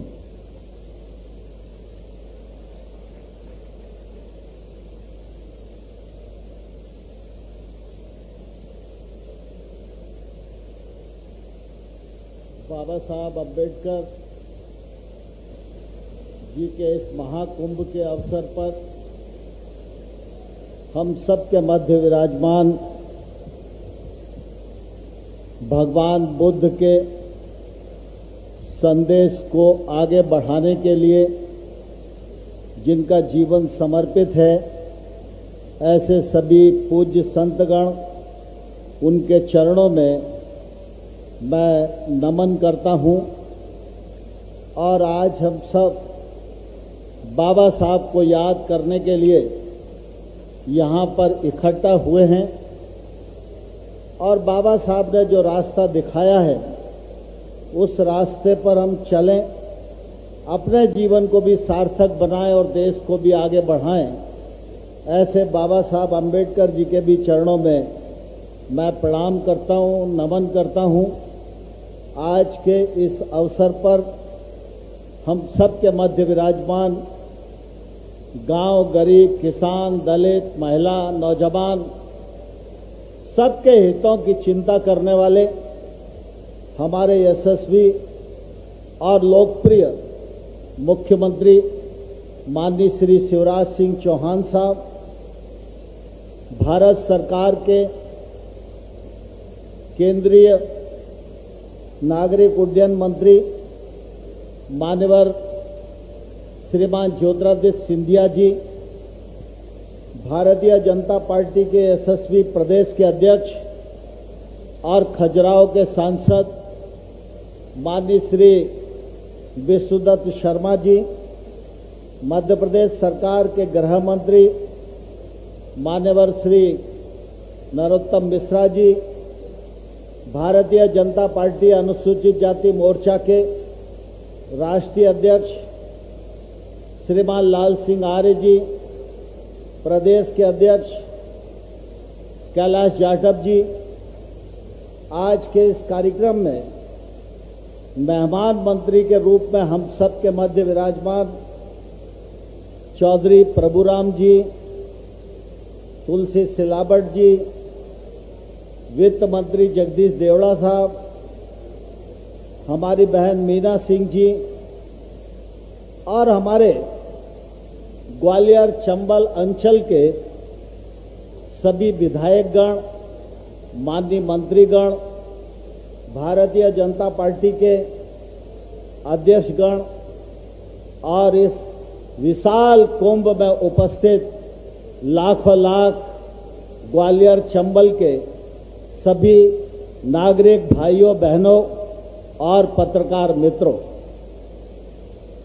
आज सर्वप्रथम तो मैं शिवराज सिंह जी को हृदय से धन्यवाद देना चाहता हूं कि उन्होंने ग्वालियर की इस पावन धरा पर बाबा साहब अम्बेडकर महाकुंभ का आयोजन किया। इस महाकुंभ के माध्यम से यह विशाल एकत्रीकरण भी हुआ है और इस महाकुंभ के माध्यम से बाबा साहब के विचारों के नजदीक आम आदमी पहुंचे, उसको अंगीकार करे, उनको आगे बढ़ाने का प्रयत्न करे। इस महाकुंभ का निश्चित रूप से सभी व्यक्तियों के लिए बहुत ही लाभ होने वाला है। मुझे ध्यान है जब शिवराज सिंह चौहान जी इस राज्य के मुख्यमंत्री बने, मैं उस समय पार्टी का प्रदेश का अध्यक्ष था। 14 अप्रैल आया तो शिवराज जी के साथ मैं भी मऊ में बाबा साहब की जन्मस्थली पर बाबा साहब के चरणों में श्रद्धा सुमन अर्पित करने के लिए गया था। जब हम लोग वहां पहुंचे तो सामान्य तौर पर जैसी परंपरागत व्यवस्था थी वही व्यवस्था थी। न बाबा साहब का स्मारक था, न बाबा साहब की प्रतिमा थी। जो हजारों लोग देश भर से बाबा साहब को 14 अप्रैल को श्रद्धा सुमन अर्पित करने के लिए आते थे, उनकी सेवा शुश्रूषा, मान सम्मान, उनको मौलिक सुविधाएं उपलब्ध कराने का भी कोई प्रावधान नहीं था। वर्षों तक जिन लोगों ने इस देश पर और प्रदेश पर राज किया, बाबा साहब अंबेडकर के नाम पर अपनी राजनीति चलाने का काम किया, उन सब लोगों को यह सौभाग्य नहीं मिला या बाबा साहब ने यह सौभाग्य नहीं दिया कि वो बाबा साहब का स्मारक बना सके, बाबा साहब की याद को चिरस्थायी बना सके। मैं परम पिता परमात्मा को हृदय से धन्यवाद देना चाहता हूं। बाबा साहब की सेवा और उनकी याद को चिरस्थायी बनाने का सौभाग्य अगर मिला तो भारतीय जनता पार्टी को मिला और भारतीय जनता पार्टी के मुख्यमंत्री शिवराज सिंह जी को मिला। उसी दिन 14 अप्रैल को शिवराज जी ने यह घोषणा की थी कि यहां पर भव्य स्मारक बनाया जाएगा। आज के बाद यह मेला सामान्य मेला नहीं होगा। 14 अप्रैल को बाबा साहब अंबेडकर महाकुंभ का आयोजन होगा और जो व्यक्ति भी 14 अप्रैल को इंदौर में मऊ की धरती पर आएगा, उसके ट्रेन से उतरने से लेकर ट्रेन में बैठने तक की चिंता मध्य प्रदेश की सरकार करेगी। यह घोषणा उस दिन शिवराज जी ने की थी और आज हम देख रहे हैं कि मऊ में भव्य स्मारक बन गया है। महाकुंभ का संचालन बखूबी वहां पर हो रहा है और मऊ जन्मस्थली का और विकास हो सके, इसके लिए भी शिवराज सिंह जी लगातार प्रयत्नशील हैं। हम सब इस बात को भली भांति जानते हैं। जैसा मैंने पूर्व में कहा, मऊ उनका जन्म स्थल है, उसको विकसित करने का सौभाग्य पहले की सरकारों को नहीं मिला, शिवराज सिंह चौहान जी को मिला। ठीक इसी प्रकार से नागपुर में दीक्षा भूमि को विकसित करने का काम हमारे नेता केंद्रीय मंत्री नितिन गडकरी जी जब मंत्री थे तब उन्होंने किया। चैत्र भूमि का विकास मुंबई में देवेंद्र फडणवीस हमारे मुख्यमंत्री थे, उनके कर कमलों के द्वारा हुआ। और 26 अलीपुर मार्ग पर जो अंबेडकर नेशनल इंटरनेशनल सेंटर बनाने का काम किया तो हमारे नेता नरेंद्र मोदी जी ने किया। लंदन में शिक्षा भूमि का विकास हुआ तो मुंबई में महाराष्ट्र में भारतीय जनता पार्टी की सरकार थी। मोदी जी ने देवेंद्र फडणवीस जी को कहा, तुम लंदन में जाओ, जहां अंबेडकर जी ने शिक्षा रहकर प्राप्त की है, उस भवन को सरकार खरीदे और उसको स्मारक के रूप में विकसित करे। भारतीय जनता पार्टी या भारतीय जनता पार्टी की सरकारें सबका साथ, सबका विकास, सबका प्रयास और सबका विश्वास इस मंत्र के आधार पर काम करती है। हम सब इस बात को भली भांति जानते हैं। जब हम भारत की कल्पना करते हैं, जब हम देश की कल्पना करते हैं, तो बाबा साहब के बिना देश की कल्पना अधूरी है और अनुसूचित जाति के बिना देश की कल्पना अधूरी है। और इसलिए हम लोग लगातार, चाहे केंद्र की सरकार हो चाहे राज्य की सरकार हो, लगातार इस दिशा में प्रयत्नशील रहे हैं कि हमारे गांव में, शहर में अनुसूचित जाति के भाई और बहन जिनका जीवन कठिनाइयों से भरा है, उनके जीवन में सरलता आए, उनके जीवन स्तर में बदलाव आए, उनके जीवन में शिक्षा आए, उनको अच्छी प्रकार की स्वास्थ्य सुविधाएं मिले। और उसी का परिणाम है कि आज आपने बेटी को सुना, जिस बेटी को मध्य प्रदेश की सरकार ने 77 लाख रुपए की स्कॉलरशिप दी, बेटे को चौरसिया को सुना जो ग्वालियर में ही मेडिकल कॉलेज में पढ़ रहा है, मध्य प्रदेश सरकार उसकी शुल्क जमा कर रही है। ये जो मध्य प्रदेश सरकार के प्रयत्न हैं, वो प्रयत्न निश्चित रूप से अनुसूचित जाति और गरीब के जीवन स्तर में बदलाव ला रहे हैं। हम सब लोगों के लिए सौभाग्य की बात है कि आज नरेंद्र मोदी जी देश के प्रधानमंत्री हैं। वो देश को भी आगे बढ़ाने का प्रयत्न कर रहे हैं, लेकिन देश में सबको न्याय मिले, सबको सामाजिक न्याय मिले, इसलिए भी नरेंद्र मोदी जी का जीवन समर्पित है।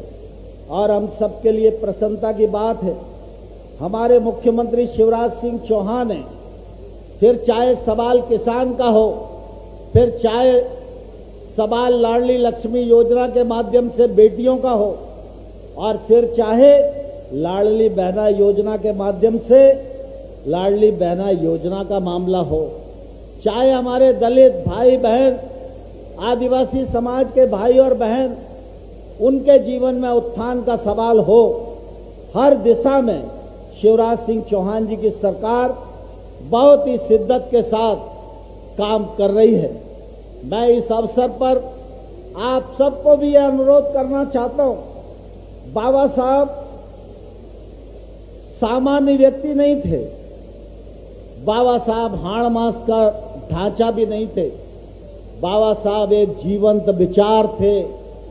उनके विचार भारत के संविधान में समाहित हैं और वो आज भी प्रासंगिक है, सदियों तक प्रासंगिक रहेंगे।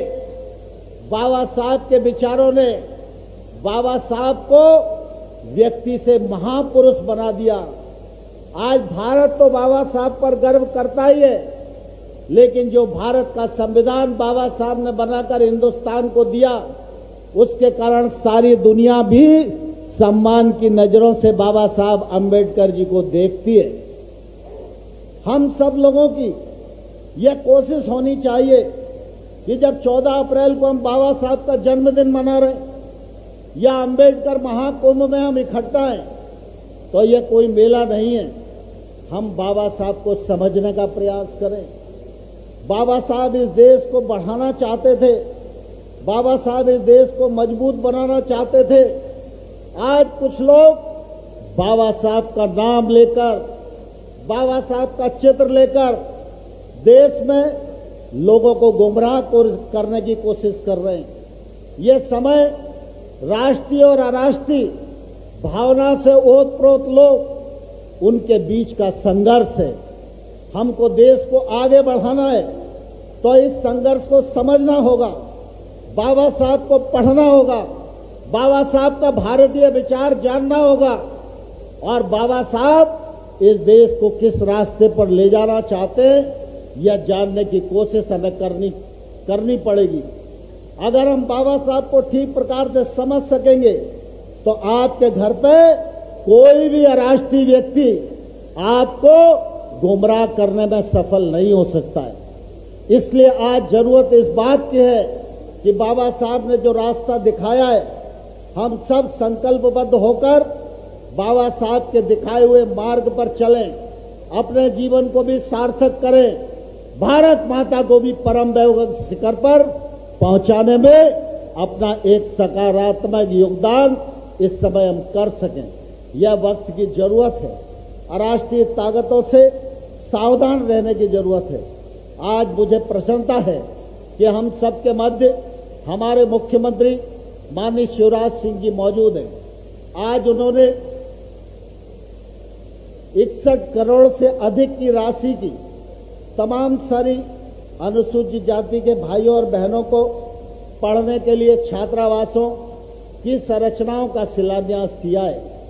और जब वो यहाँ बोलने वाले हैं, तो आप सब इस बात को भली भांति जानते हैं कि शिवराज जी जब किसी धरती पर जाते हैं, तो निश्चित रूप से कोई ना कोई सौगात देकर ही आते हैं। और इसलिए आज उनका संदेश हमारे इस अंचल के लिए भी सामायिक होगा, अनुसूचित जाति के भाइयों और बहनों के भी लिए लाभप्रद होगा। इसलिए मैं उनके और आप सबके बीच में बहुत अधिक समय नहीं लेना चाहता, लेकिन मैं उनको एक आग्रह जरूर करना चाहता हूं कि जिस प्रकार से आपने कबीर साहब के नाम पर उज्जैन में महाकुंभ किया, जिस प्रकार से संत रविदास जी के नाम पर आपने सागर में महाकुंभ किया और वहां उनकी याद को चिरस्थायी बनाने के लिए आपकी सरकार ने योगदान किया। बाबा साहब अंबेडकर के जीवन से हमारे अंचल के लोग भी प्रेरणा ले सकें, ऐसा संस्थान ग्वालियर चंबल की धरा पर बने, यह अनुरोध इस मौके पर आपसे करना चाहता हूं। मैं इस अवसर पर आप सबको बहुत धन्यवाद देता हूं।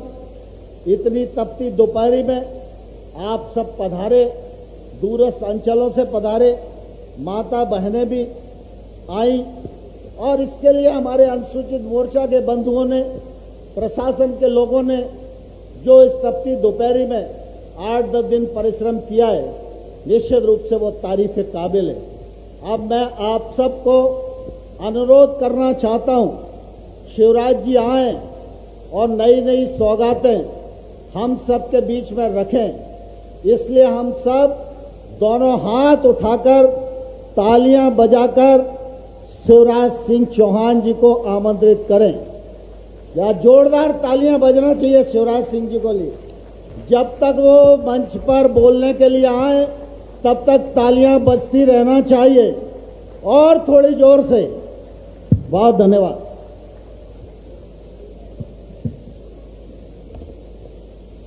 इस तपती दोपहरी में घंटों से आप सब लोग बैठे हैं और आज हम मेहमान नहीं हैं, मंच वाले मेजबान हैं और आप सब हमारे मेहमान हैं। हमने पुकारा और तुम चले आए। मैं आप सबका यहां हृदय से स्वागत करता हूं, आपका अभिनंदन करता हूं। एक बार मेरे साथ प्रेम से और जोर से बोलिए, भारत माता की। आवाज सब तरफ से आना चाहिए, भारत माता की। भारत रत्न डॉक्टर बाबा साहब अंबेडकर की जय भीम।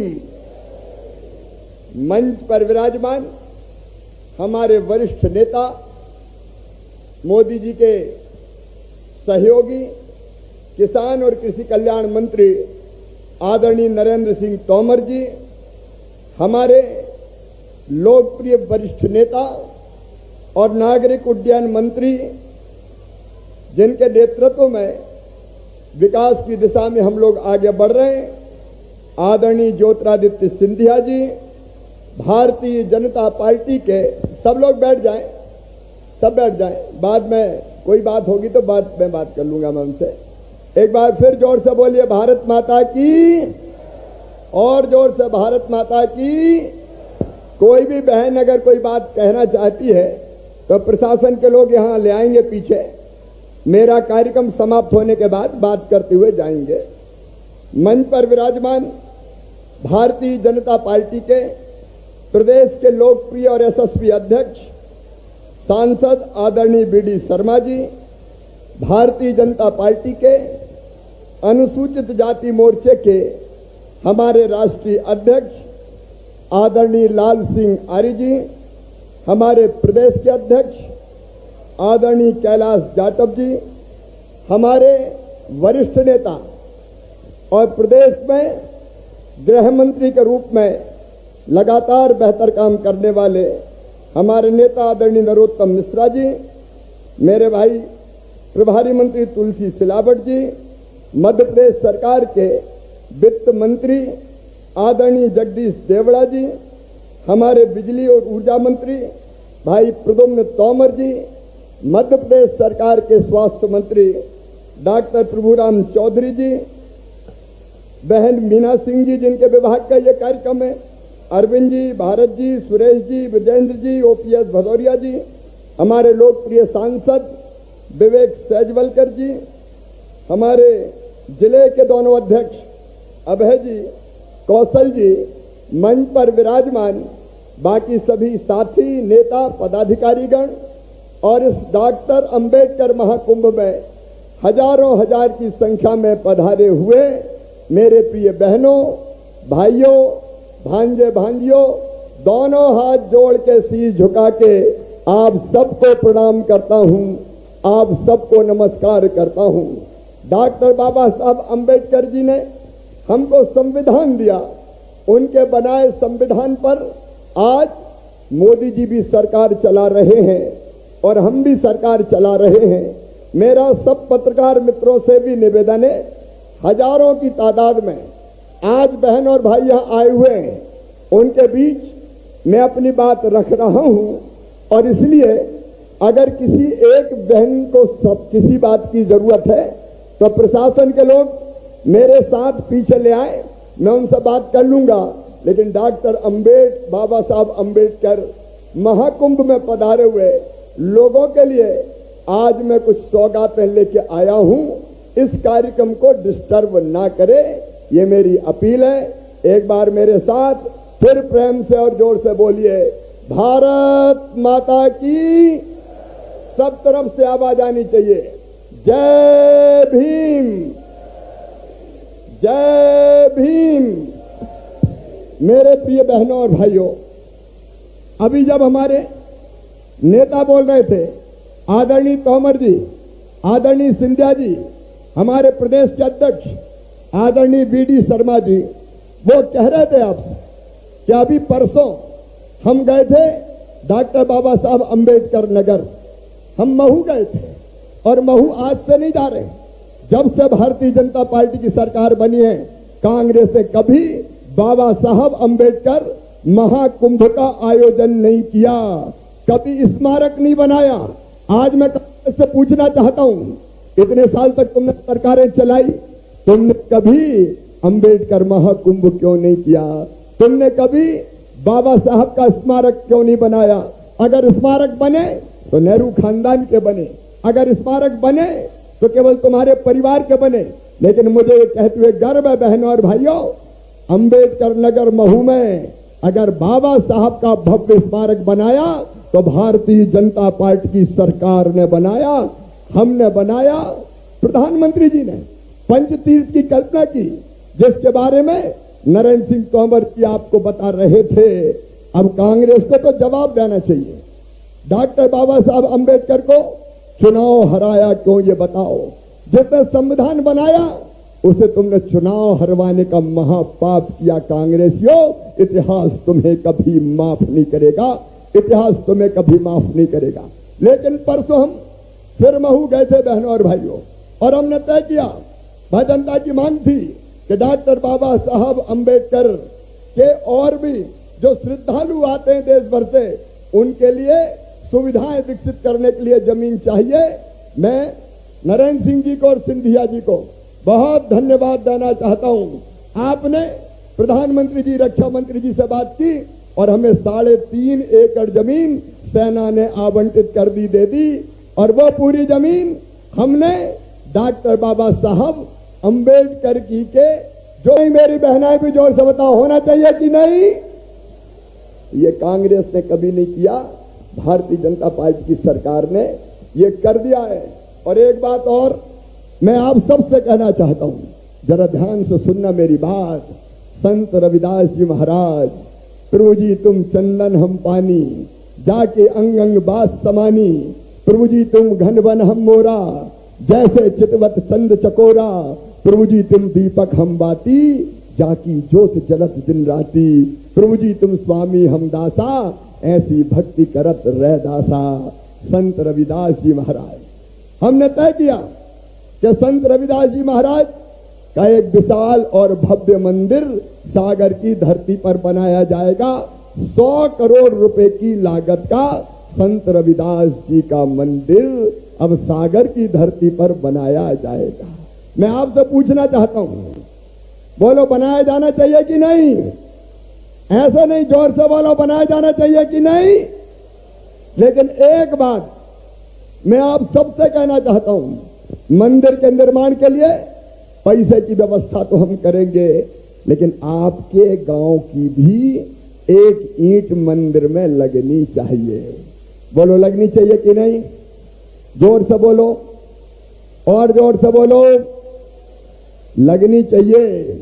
तो अध्यक्ष जी, कार्यक्रम ऐसा बने, यहां जो हमारी टीम बैठी है कि संत रविदास जी के लाल सिंह जी, कैलाश जी, संत रविदास जी के मंदिर के लिए हर गांव में ईंट की पूजन करके निकालो रथ और निकालो यात्रा, ताकि हम गांव गांव में ईंट पूजन करके सागर ले जाएं, जहां संत रविदास जी महाराज का भव्य मंदिर का निर्माण होगा। उनका जीवन और उनका दर्शन पूरा मंदिर और उसके आसपास जीवन सजीव दर्शाया जाएगा, दिखाया जाएगा। ये अद्भुत मंदिर होगा जो हमको सबको प्रेरणा देने का केंद्र होगा। लेकिन केवल इतने ही नहीं, मेरे प्रिय बहनों और भाइयों, अभी तक अनुसूचित जाति और जनजाति के बेटा बेटियों को अभी आपने देखा, पढ़ाई की बात हो रही थी। हमारी एक बेटी अमेरिका से बोल रही थी, उसकी फीस 70 लाख रुपया की भरवाने का काम अगर कर रहे हैं तो हम कर रहे हैं, मामा कर रहा है, भारतीय जनता पार्टी की सरकार कर रही है। ऐसे एक नहीं, हजारों बच्चों की पढ़ाई मेडिकल कॉलेज, इंजीनियरिंग कॉलेज की हो। लेकिन आज हम एक फैसला कर रहे हैं, आदेश निकाल के मैं लाया हूं। अभी तक जिन परिवारों की वार्षिक आय 6 लाख रुपए तक की होती थी, उनकी फीस सरकार जमा करवाती थी। अब आज से 8 लाख रुपया भी अगर आय की सीमा हुई तो उन बच्चों की फीस भी भारतीय जनता पार्टी की सरकार भरवाएगी, ताकि हमारे बच्चे ढंग से शिक्षा प्राप्त कर सकें। मेरी सभी बहनें यहां बैठी है, लाडली बहनें भी आई है। मेरी बहनों, अपने बेटा और बेटी को ढंग से पढ़ाना, मेहनत से पढ़ाना। हमारे बच्चों में भी प्रतिभा होती है, बुद्धि होती है, क्षमता होती है, योग्यता होती है। अगर थोड़ा सा सहारा इन बच्चों को मिल जाए तो हमारे बच्चे चमत्कार कर सकते हैं। और इसलिए यह व्यवस्था की है कि 8 लाख रुपया तक की जिनकी फी आय है, उन बच्चों की मेडिकल की फीस हो, इंजीनियरिंग की फीस हो, IIT की फीस हो, IIM की फीस हो, लॉ कॉलेज की फीस हो, अरे देश की फीस हो, चाहे विदेश की यूनिवर्सिटी की फीस हो, अब उनके मम्मी पापा नहीं भरवाएंगे, भारतीय जनता पार्टी की सरकार भरवाएगी, हम भरवाएंगे, ताकि हमारे बच्चे पढ़ते रहें और आगे बढ़ते रहें। मैं अपनी बहनों से विशेष रूप से पूछना चाहूंगा, बोलो, सब बच्चों को पढ़ाओगे? जो पढ़ाएंगे तो सब बच्चों को आप पढ़ाने के काम लिखे लगे। केवल एक यही बात नहीं, मैं आपसे बताना चाहता हूं कि मुख्यमंत्री तीर्थ दर्शन योजना के अलावा हमारे जो बेटा बेटी है वो काम धंधों से लगे, वो अपने उद्योग भी लगाएं, काम धंधे भी खड़ी करें। और इसलिए जितने भी औद्योगिक क्षेत्र हैं, जहां इंडस्ट्रीज हैं, जहां कल कारखाने हैं, उन सभी औद्योगिक क्षेत्रों में हम 20% भूखंड अगर हमारे अनुसूचित जाति के बच्चे उद्योग लगाना चाहेंगे तो उनको सुरक्षित रखेंगे, ताकि उनके छोटे छोटे उद्योग भी लग पाएं, हमारे बच्चे भी उद्योग लगा सकते हैं। इसके साथ साथ हमारे नगरीय निकायों में सैनिटेशन पॉलिसी हमने नहीं बना दी है। मैन होल की सफाई अब केवल मशीनों से की जाएगी, और मशीनें भी हमारे बच्चों को हम लोन पर, जिसमें सब्सिडी देंगे, उस पर भी, ताकि वो मशीनें खरीद सके, वो ये सारे काम करेंगे। मेरे बहनों और भाइयों, आज मैं पंच क्रांति की बात करने आपसे आया हूं। 5 क्रांति जो प्रदेश की जनता के हित में हम कर रहे हैं, जो गरीबों के हित में हम कर रहे हैं, जो अनुसूचित जाति के बेटा बेटी और भाई बहनों की जिंदगी में हम कर रहे हैं। पहली क्रांति है शिक्षा की क्रांति। बाबा साहब ने कहा था, शिक्षित बनो, संगठित रहो, संघर्ष करो। पहली शर्त है शिक्षित बनो, शिक्षित पढ़ोगे तो आगे बढ़ोगे।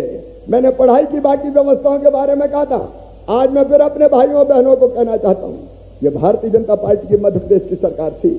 हमने तय किया कि हमारे बच्चों के लिए हम ज्यादा स्कूल खोलेंगे, हम छात्रावास खोलेंगे। ग्वालियर में हमने श्रमोदय विद्यालय जरा देखना खोला है, जहां जितने गरीब बच्चे हैं उनके पढ़ाई की उत्तम कोटि की हमने व्यवस्था की है। लेकिन हमने एक काम और किया कि जितने हमारे बच्चे हैं जब उच्च शिक्षा के लिए गांव से जाते हैं शहर में, तो हॉस्टल में रहने की जगह नहीं मिलती, एडमिशन नहीं मिलता, तो किराए का कमरा लेना पड़ता है। हमने पिछले दिनों यह तय कर दिया था कि किराए का कमरा अगर लेंगे तो कमरे का किराया मम्मी पापा नहीं भरेंगे, मामा भरेगा। भारतीय जनता पार्टी की सरकार भरने का काम करेगी ताकि हमारे बच्चों की शिक्षा किसी भी कीमत पर रुके ना। तो शिक्षा के क्षेत्र में चाहे विदेश में शिक्षा हो, चाहे देश में शिक्षा हो, हजारों बच्चों के मेडिकल कॉलेज की फीस आज भारतीय जनता 70 लाख रुपए की, अगर ये फीस भर रही है तो बीजेपी की सरकार भर रही है। कब कांग्रेस ने फीस भरी थी? इंजीनियरिंग कॉलेज के 7,000 बच्चों की फीस भरने का काम अगर कर रही है तो भारतीय जनता पार्टी की सरकार कर रही है। और इसलिए पढ़ाई की ये सारी व्यवस्थाएं और उसके साथ साथ हॉस्टल में भोजन ठीक मिले। कांग्रेस के जमाने में 300 रुपया मिलता था, उसको बढ़ा के 1300 रुपया प्रतिमाह किया है, तो भारतीय जनता पार्टी की सरकार ने किया है। हॉस्टलों की सारी व्यवस्था उत्तम रहे, जहां हमारे बच्चों को कोई दिक्कत और परेशानी ना हो, उसके लिए आवश्यक व्यवस्था कायाकल्प अभियान के तहत हम कर रहे हैं ताकि बच्चों की पढ़ाई में कोई दिक्कत नहीं आए। तो पहली क्रांति शिक्षा की क्रांति जो मध्य प्रदेश की सरकार प्रधानमंत्री जी के आशीर्वाद से कर रही है। दूसरी क्रांति रोजगार की क्रांति। भूखे भजन न होए गोपाला, धर लो अपनी कंठी माला। रोजगार तो चाहिए, और ये रोजगार के लिए मेरे प्रिय बहनों और भाइयों, नंबर 1 सरकारी नौकरियां। 1,24,000 पदों पर भर्तियां लगातार जारी है। हम बैकलॉग के सारे पद भर रहे हैं ताकि सरकारी क्षेत्र में भी बच्चों को नौकरी मिल सके। आप रोज अखबारों में पढ़ रहे होंगे, अलग अलग विभागों की सरकारी नौकरियों में भर्ती हमारी जारी है। तो एक सरकारी नौकरियों में भर्ती, और दूसरे अभी आप देखेंगे हमारे अलग अलग योजनाओं के तहत हमारे बच्चों को स्वरोजगार के लिए हम पैसा देने का काम कर रहे हैं। एससी के बेटा बेटियों के लिए संत रविदास स्वरोजगार योजना, जिसमें 1 लाख रुपए से लेके 50 लाख रुपए तक का लोन बैंक देता है, और बैंक को लोन वापस करने की गारंटी भारतीय जनता पार्टी की सरकार लेती है। आज यहाँ जेसीबी भी खड़ी है, बोलेरो भी खड़ी है, अलग अलग चीजें हमारे इन बच्चों को हम देने का काम कर रहे हैं, जिसमें 5% वार्षिक ब्याज का अनुदान भी देते हैं। डॉक्टर बाबा साहब भीमराव अंबेडकर आर्थिक कल्याण योजना भी हमने बनाई है, जिसमें भी हम 10,000 से लेके 1 लाख रुपए तक का लोन देते हैं। ऐसी अनेकों योजनाएं हमने स्वरोजगार के लिए बनाई है।